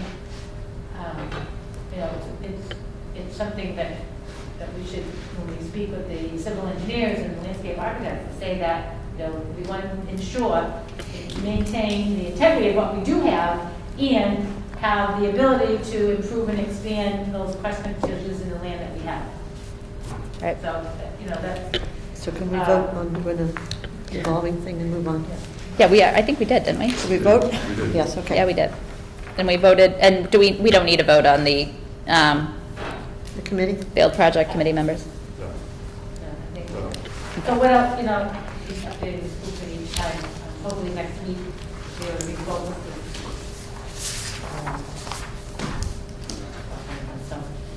All right, we're going to Did move. you vote for the, that we did engage in fundraising? Yeah. Yeah, Okay. we did vote for that. Okay, so we'll move on to item 9, superintendent's report. Dr. Malone. Sure. First, I want to thank the Shirley residents on behalf of the school district for supporting the debt exclusion and the funding for this project, and we now can move forward. So I want to publicly thank the Shirley residents. I want to publicly welcome our new school committee members, Ms. Beard and Ms. Rupert to our school committee, and I'm sure that you'll be valuable members and make valuable contributions to continuing to move the school district forward and improving. As I said earlier, the MCAS started this week, and it's going very well, thanks to the support from the tech department and the good work of the building administrators, because we have grades 3 to 8, we have in-person students, we have in-person remote students, and then we have remote students. So they had to do, a lot of configuration for all the different groups. They did a great job. Mrs. Lewis says, we're doing great cleaning, Mary, and that's how things work. Of course, grade 10 and 11, all the remote students had to come in. So Mr. Christie, I think he said they had 10 or 12 classrooms, that they had to use in space. And so people don't really understand all the work that is involved in small groups and finding classrooms and all that. So smooth as silk. Right, Mike? Absolutely, great. It's going great, I should say. Yeah. And so then I'm happy to announce that Friday, May 21st, is World Day for Cultural Diversity. So a couple of months ago, I was approached by 3 eager grade 8 students, Josephina, Daisy, Lizzie Haas, and Brianne Meadows at the middle school. And they wanted to do a district presentation for students celebrating World Day for Cultural Diversity.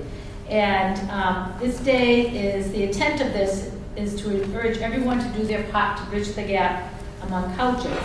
And so I've worked closely with them, although it's their entire presentation. And so what we decided, because of timing and MCAS and such, on Friday morning, from 8:05 to 8:40, they'll do their presentation to the students in grades 6 through 12. We'll do a Zoom link.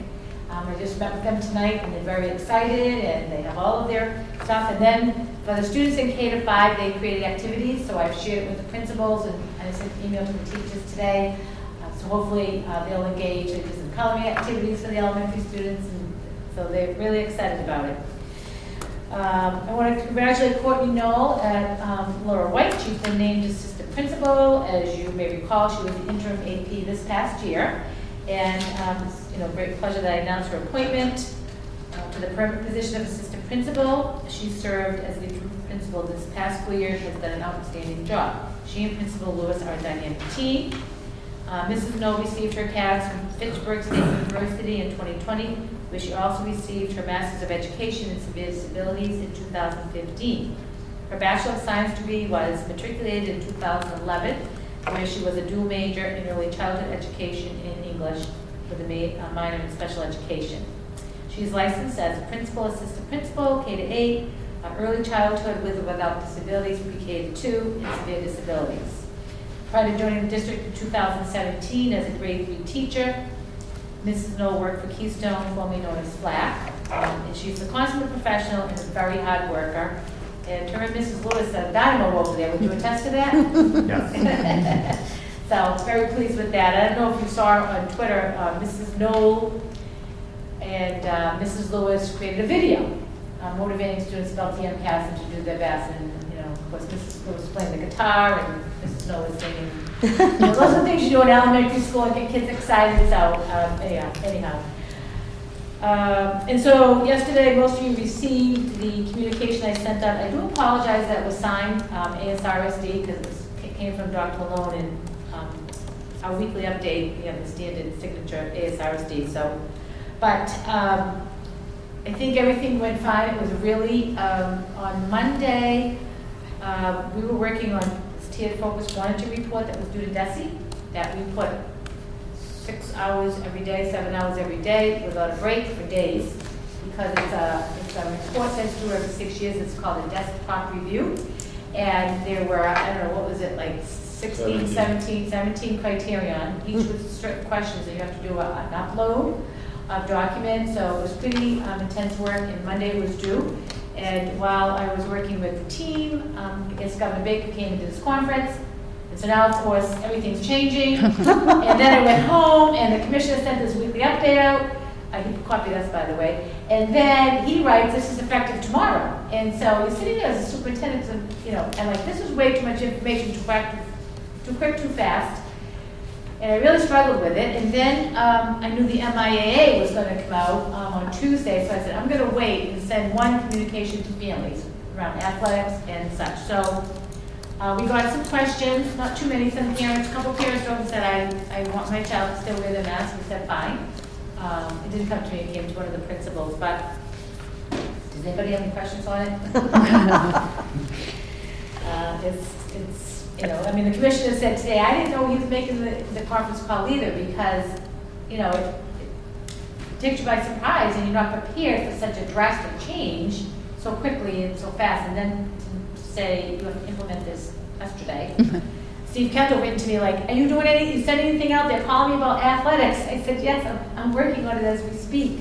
So, and then they just came out with the graduation guidance. That's going to change effective May 29th when there's no limitations on outdoor gathering. So, Mr. Christie, I sent it to him. Mary texted me. He's like, oh, do I have to change the pause now? Because people have been planning things. Yeah. You know, so, but we get it done, don't we?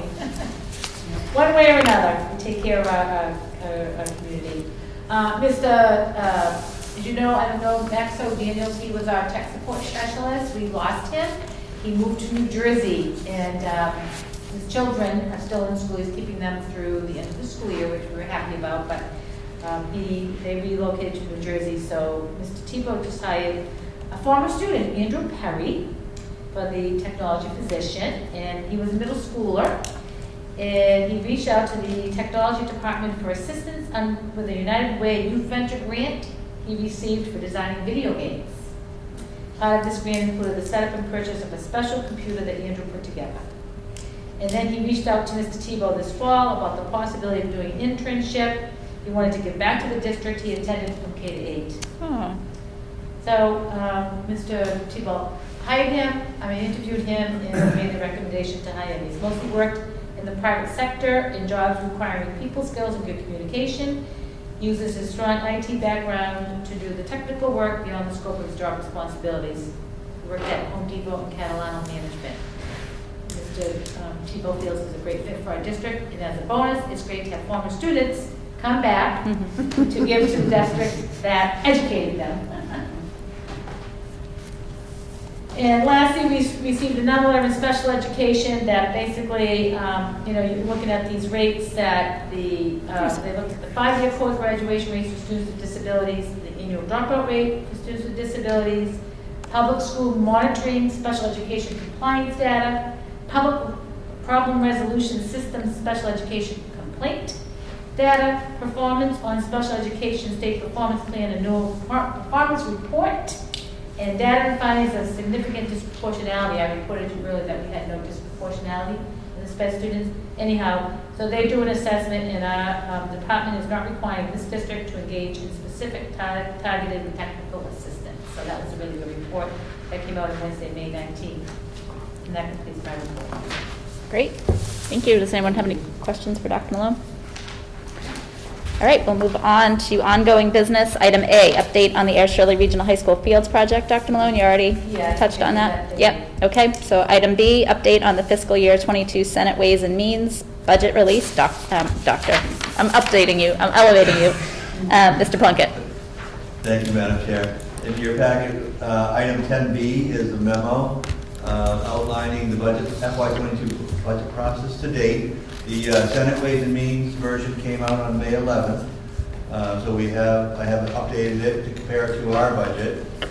And the Senate Ways and Means budget is $8,243 more than the House Ways and Means budget, which cuts our budget down to only $4,800 off of the budget from the House, from the Senate Ways and Means.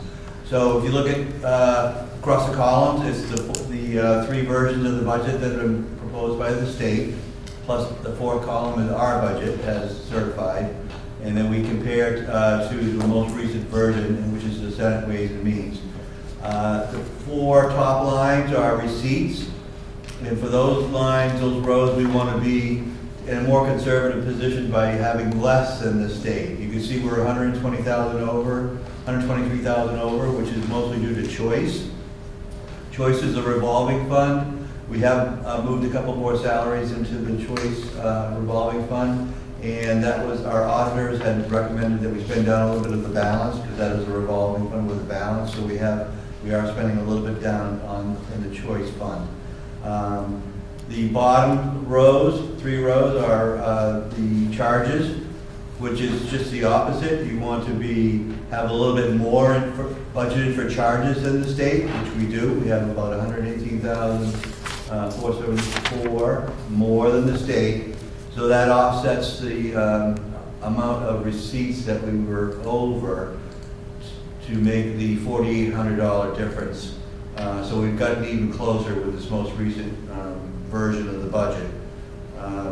So I feel we're in a pretty good place. We have one more version to go, which is the conference committee. Actually, right now, the Senate is entertaining amendments, and then we'll go to the conference committee for the last step, and then to the governor for signature.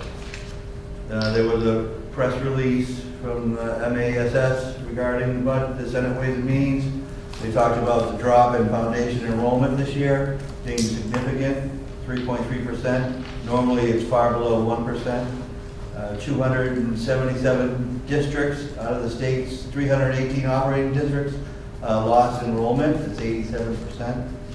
So they have established an enrollment foundation reserve account that's funded at $40 million for districts that are adversely affected by the drop in foundation enrollment for next year.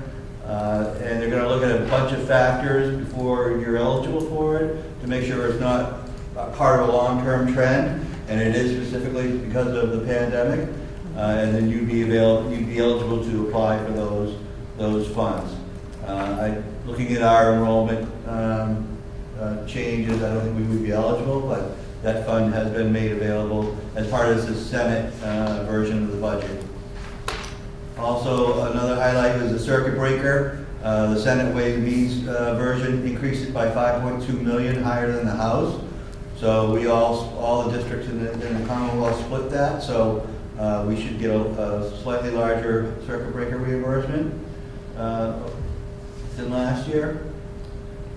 And they're also added $6 million. The Senate added $6 million to address social, emotional, and behavioral health concerns in this budget. So those were the highlights from the MASS right after the budget was released. Any questions? Go ahead, Joyce. Thank you. Bill, would you just repeat, you said that the drop in enrollment across the state was what? 3.3%. 30,379 students. They just fell off a cliff? So. And that's normally below 1%. A lot of them are in kindergarten. Right, because they never came, right? And They so, never came and the because of the commissioner pandemic. said that we're not, if a student has not attended kindergarten, we're not to keep them in kindergarten, they're to go to grade 1. Say that again?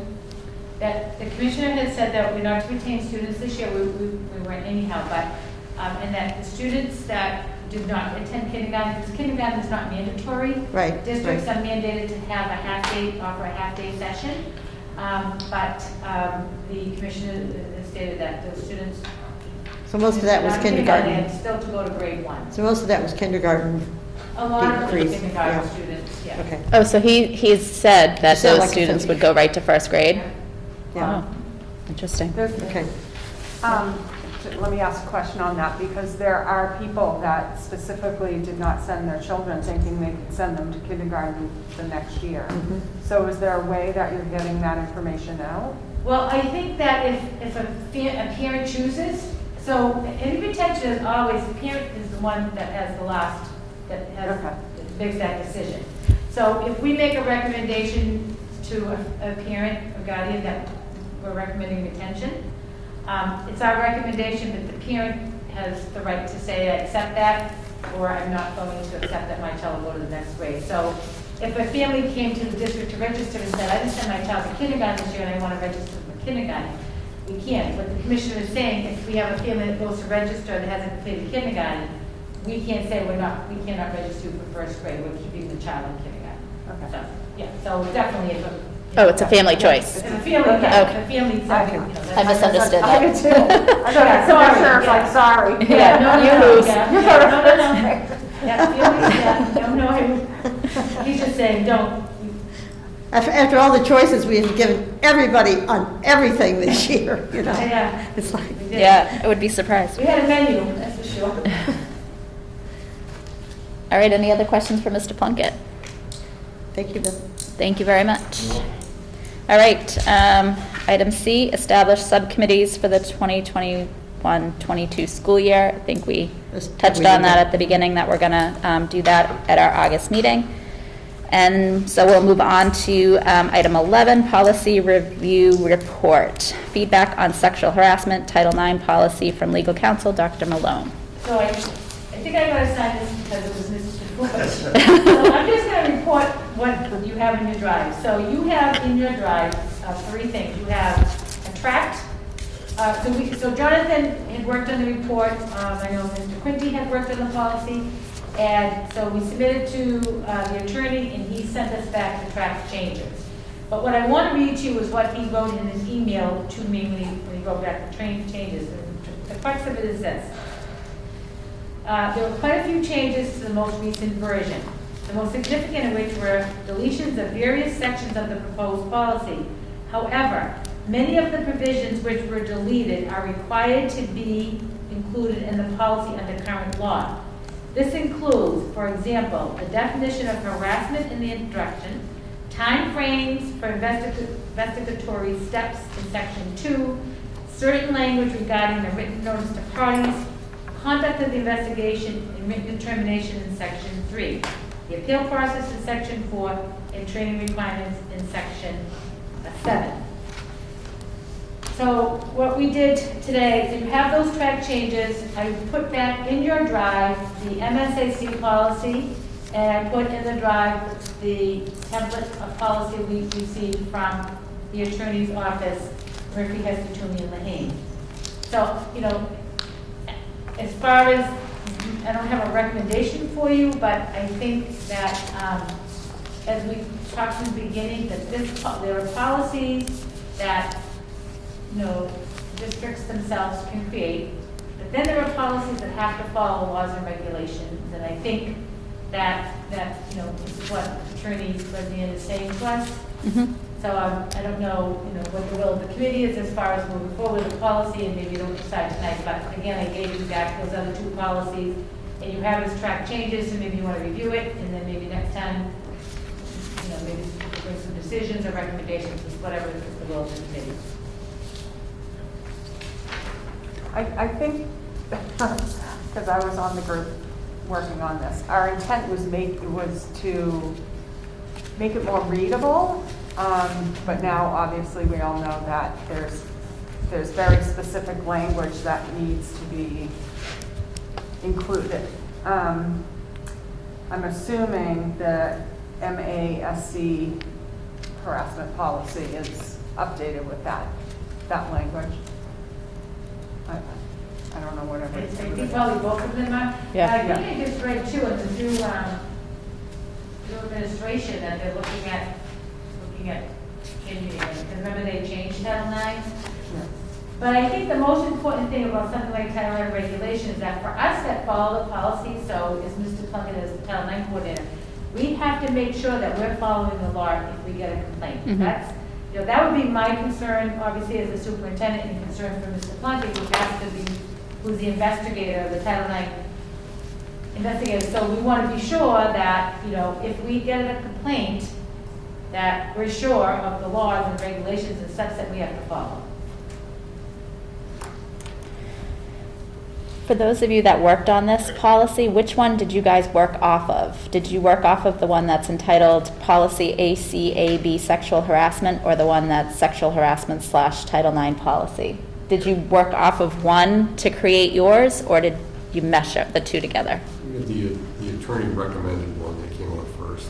So you used that one? We held off of that, and then we picked up the pieces. But now, with this feedback, there was no direction as to what's required and what's not required.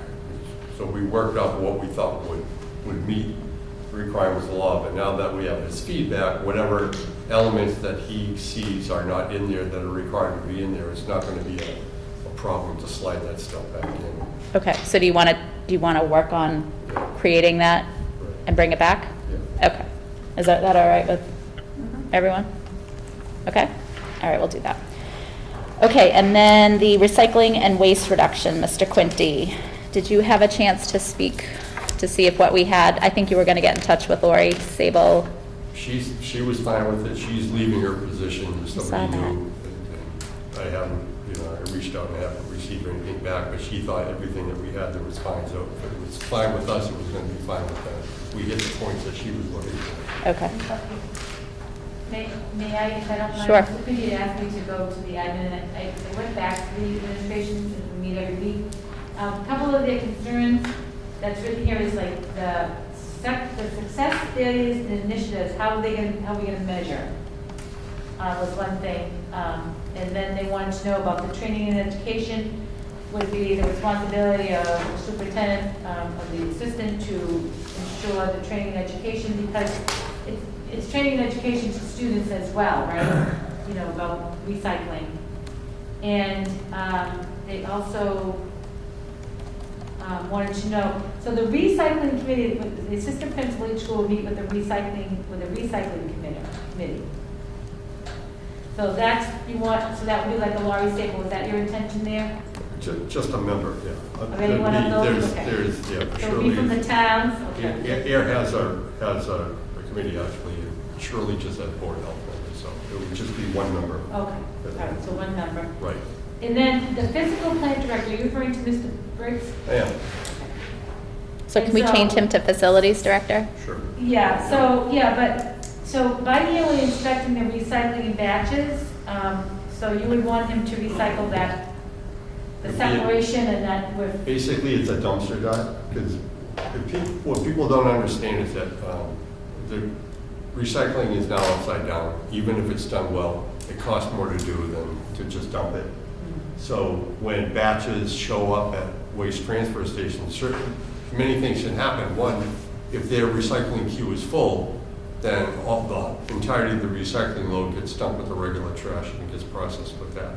But if there is space in the queue, the recycling bin is sort of inspected as it goes through. In single stream, things get dumped on down a conveyor, there's cameras that jets up air, all this sort of stuff happens. But on initial inspection, if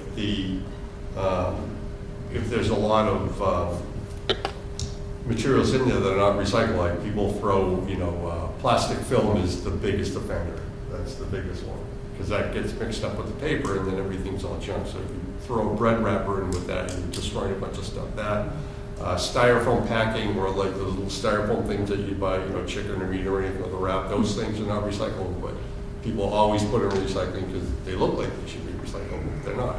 Those are the types of things that the physical plant director would be looking into here. And if it's really for here, it's not like a home thing. At home, it can go much further awry than it can be here. Here, he'd be looking to make sure that the stuff that's in the bin here for recycling is actual bottles and cans and that sort of stuff, and we didn't mix in garbage load and other things from classrooms. So it's not a really Class A inspection, and it's going to be much easier to do here than it would be to dump some of these barrels. And certain communities do it. They will go on street on recycling day, and they'll take your recycling drum and they'll dump it out.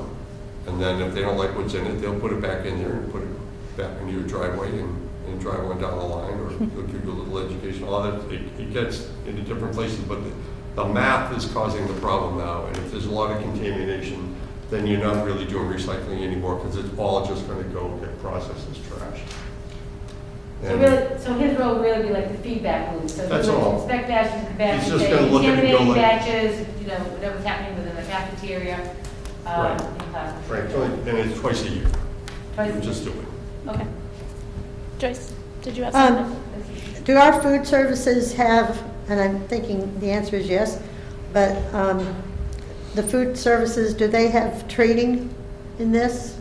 Is there anything coming through Sue Parker's office that would train the various head of food services in the various schools to have a day, or is there some kind of training that's available for them? Rather than just saying food services will endeavor, okay, so that's a good way to start, but I wondered if there wasn't something that we could hand them that would give them, Well, I don't know if the Information food that they service might staff would need. be in charge of the actual recycling. no, but I mean, they're separating stuff on site, The Right. food service staff, yeah. I don't think they have time for that. Okay, so it's the, We would be it's counting the on custodians, other staff and Okay. students to do it correctly with the guidance from the staff. so then mentioning food services in there, it really is not just the food service people in that, in the Right. policy there. Food service could take care of composting of food waste Mhm. in the kitchen, Mhm. but as far as recycling in the cafeteria, we would have to count on staff and students. Oh, so then that sentence would be okay, Yeah, right? because that, Yeah, yeah, that was that's the comment, so, Okay. yeah. So then it really reverts totally then to the building. Right, so the Engineers. supervisory staff in the cafeteria would have to be And monitored. it'd be the building engineers who would make sure that the cafeteria and the kitchen would have the proper containers for whatever they need to do, right? Yeah. It just seemed like food services was signaled out here and it didn't make sense. So we change it to staff. Hmm? Yes, Yeah, that was the feedback we got. which includes then food services, right? To some extent, yes. We all work together as a team. All right, so this was listed on here as a second read. Does that mean it's ready to roll, or with those couple of changes that we talked about? Yeah, with those changes, I think it's fine. All right, so, Do you have the changes? I'd make a motion that we, Michelle, you want me to go through those changes with you? Okay, so, Jim, let's go through the changes. I think physical plant director would be facilities director. Right. And then instead of food services will endeavor, in the second line under specifically, it would be staff. Right. Was there something else I'm missing? I think it's a, I think that's it. We're good? Okay. So if everyone's good with that, I'll entertain a motion that we approve, policy on recycling and waste reduction. And I think we need a designation on that policy. Yeah, letters or? Letters, I'll look in the guide and find out what it is. Okay. Thank you. I'll make a motion that with the lettering, with the naming and designation on the recycling and waste reduction, that we accept it with the small changes tonight for final read. Any further discussion? All those in favor, please say aye. Aye. Any opposed? Okay, thank you.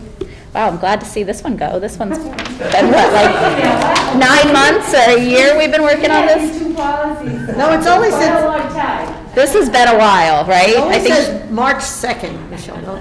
I'm pretty sure she. 2021. We were talking about it last No way. Yeah, because we met with Lori. like, Yeah, last year. Yeah, Yeah. the end of last year, we were Yes. like really struggling because we were. And then we got locked kids, down, but so- the pandemic, it was, yeah. Not a priority. Huh? I think it was June. It was June, yeah. It was like, I think actually, Joyce, the meeting you took over. Oh, God. Okay, so anyway, it's all's well that ends well. It's unanimous. We'll move on to our chairman's notes, of which I have none. And then item 13, are there any topics for discussion not reasonably anticipated 48 hours in advance of this meeting? Hearing none. We'll move on to our secretary, Cheryl, with our communications. Okay, so Friday, May 21st, we have World Day for Cultural Diversity. Wednesday, May 26th, the Air Shirley Regional High School Spring Concert is out here at Norton Field at 4 p.m. I don't see it on here, but I believe there's something that night too, Which one? 28. on the 26th. Oh, what did we? It's early for a Awards reason. night? Oh, it's awards night. I should know. Is it awards night? Okay, so I believe awards night is at 6. I think you guys should have gotten emails, I'm sorry to interrupt you, but school committee should have gotten emails about that. Yep. Friday, May 28th is the last day of school for seniors. Monday, May 31st, there's no school for Memorial Day. On Tuesday, June 1st, there's a school committee meeting here at 6:30 in this room. June 4th is the graduation at 6 p.m. at Norton Field. Wednesday, June 16th, there is a school committee meeting, 6:30 here in this room. And then Friday, June 18th is a half a day, which is the last day of school for grades, preschool through grade 11. Dismissal time for high school, middle school is 11:20, and for the elementary schools is 12:15. Madam Chair, can I just say, so two new school committee members for the graduation, so typically the school committee will attend. What I'll do tomorrow, Michelle, will ask Mrs. Rader or Mr. Christie to confirm that you can attend with you, if you can, on that night. Typically, the school committee will sit on the stage that we have. So that was the plan, but then yesterday happened, so I'm not really sure. I think that on May 29th, adults can be outside and you don't need a mask and all that, so I'm not, Mr. Quinty and I will go back and revisit that. But if, at the time before yesterday, we were gonna have the school committee sit. On the Joyce, fields. the outgoing chair typically does, speaks at the graduation, so Joyce will do that this year. And then, It'll be very short. It'll be very short. Yeah. Very short. And mine will be short too. Very short. We'll have reserved, it's all about because they want to get their diploma, but we'll have reserved seating for you, if you're not going to be on the stage. So I'll have them get in touch with you. Are we wearing our gowns? I think we're, Well, yeah, so I think we're actually gonna do we're gonna process. So, so typically, if you can wear a gown when you're graduating college, she'll ask you. I don't know if we can get them yet. If not, I don't know if it's too late. I thought we were all wearing maroon with white, no? I thought Well, everyone, yeah, or was we that talked just the about that. graduates? Right, we were gonna wear, so, yeah, that was another, so, we went to, students voted to go to, one, so I think we have maroon Maroon with white piping. with Yeah. white, yeah, but I think something happened with the white, I Oh. didn't remember it all, so I think we're all gonna say. Sorry. I'm not up with the fashion update. I'm just trying to keep it all straight, okay? Okay, very good. I'm gonna write this Yeah, all but down. that's Just let helpful me for you guys to what know. I'm supposed to wear. Yeah. What? Just let me know what I'm supposed to wear. Just I wear know, clothes I'm so to show sorry. up, I'm trying to and then keep if it you're all throwing straight. something It's on. been, Be there at so 5:30, Cheryl. Yeah, so we are Wear something. gonna have the students process, and we're gonna process as well, as we've done in the Okay. past. We did decide that even before May 29th is gonna happen. Well, the good news is we have a meeting before. The good news is we school have a committee meeting. graduation. We have a graduation, we have a prom, and everything's changing on May 29th. So But I we'll have to know. We'll So the see. prom is still on for June 18th. Excuse me? So with the changes, that doesn't move the prom up. You know what, I haven't even had a chance to talk to Mr. Christie Yeah. about it. It's all on the board out there. Yeah, I don't know. Not much time left. I Plan know. everything. So, and like, all these changes. like the schools are planning, like the 5th grade, and now there's pressure to change it, but I mean, you can't, there's a lot of stuff going on in the schools and Yeah. everybody's doing the best they can, that's all I can say. Yeah, I do have to say that, I have, my daughter is graduating, and Mr. Quincy's daughter is graduating.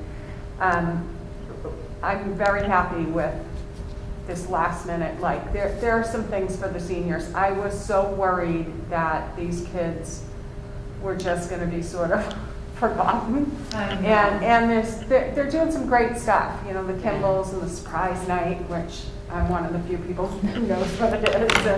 And, so it's exciting, especially since they can go to Kimballs and not be walking around in the. I know, so. It's yeah. great. It's Yeah. great, so. But, it's just a little bit, it's hard because when, the administrators are planning these events and putting a lot of time and effort into such and such and all of these guidelines, and then all of a sudden it changes Yep. with a switch. And then people write to us and say, you're changing, now you can change it, and it's not so easy to change everything. I just hope that people have patience and understand that. Yeah. So, anyways. Joyce, did you have something? Yeah, Dr. Malone, when is the middle school? Graduation So, well, we talked about that today. Yeah. So now they were gonna be doing, they did a drive-by, the students get their diploma, but the new guidance says that you can hand the diploma up to students now, and so I spoke to the middle school administration today. We had a weekly admin meeting, and so now they're rethinking it, they're gonna meet with the 8th grade team. And I said, well, you can still, if you still do the drive-by, but then you add like, you know, we have the outdoor tent and canopies, they can probably host a dance for the kids, or something, you know, for the Yeah, eighth graders. I right. said you can bring a food, I you mean, know, they didn't go to ice cream Washington truck. DC, so. Because then we were questioning about the food, and so, I mean, it's all changing now, and so it's all gonna be after May 29th, so I just, you know, I try to give the guidelines and say, you know, they're gonna go back and be what they can play. Well, they have the large tent behind Yeah, the they school, go, right? Yeah. Yeah, so they're gonna go back, meet with the eighth grade teachers, and I know they were planning some special things too, like the high school, what did she say, they say they were, can't remember. They were exploring the concept of a field day, and they were looking at, I think there was talk of a barbecue. Yeah, so she was, they were trying to plan some things too, so now, but then things changed, so. Where they stand, you know, again. But that's going to be someplace around June 15th or 16th Yeah, I or would imagine 17th. so, yeah. Usually the day before the last day, so maybe the 17th. I Yeah. missed it last year. Well, that was graduation anyway, but, Yeah, they had okay. the graduation, then they had the dinner, like the dance over at the bull run. Yeah. All right, so you finished the communications? Okay. So I will entertain a motion to adjourn the meeting and enter into executive session with no intention of returning to the open session. And this executive session is for contract negotiations, which, for non-unit personnel. So much. I'll second it. Moved and seconded. Do we have to do a roll call for this? No. No? All those in favor? Oh, yes, for this we do. For executive session, okay, thank you. You can just roll call us. I'll let Michelle do it, please. Mrs. Granger, Aye. Mr. Quincy, Aye. Mrs. Reshus, Aye. Mr. Rupert, Aye. Mrs. Simmons, Aye. Ms. Span. Aye. All We have right, a 5-minute break. so we are 15-minute adjourned break. at 9:12.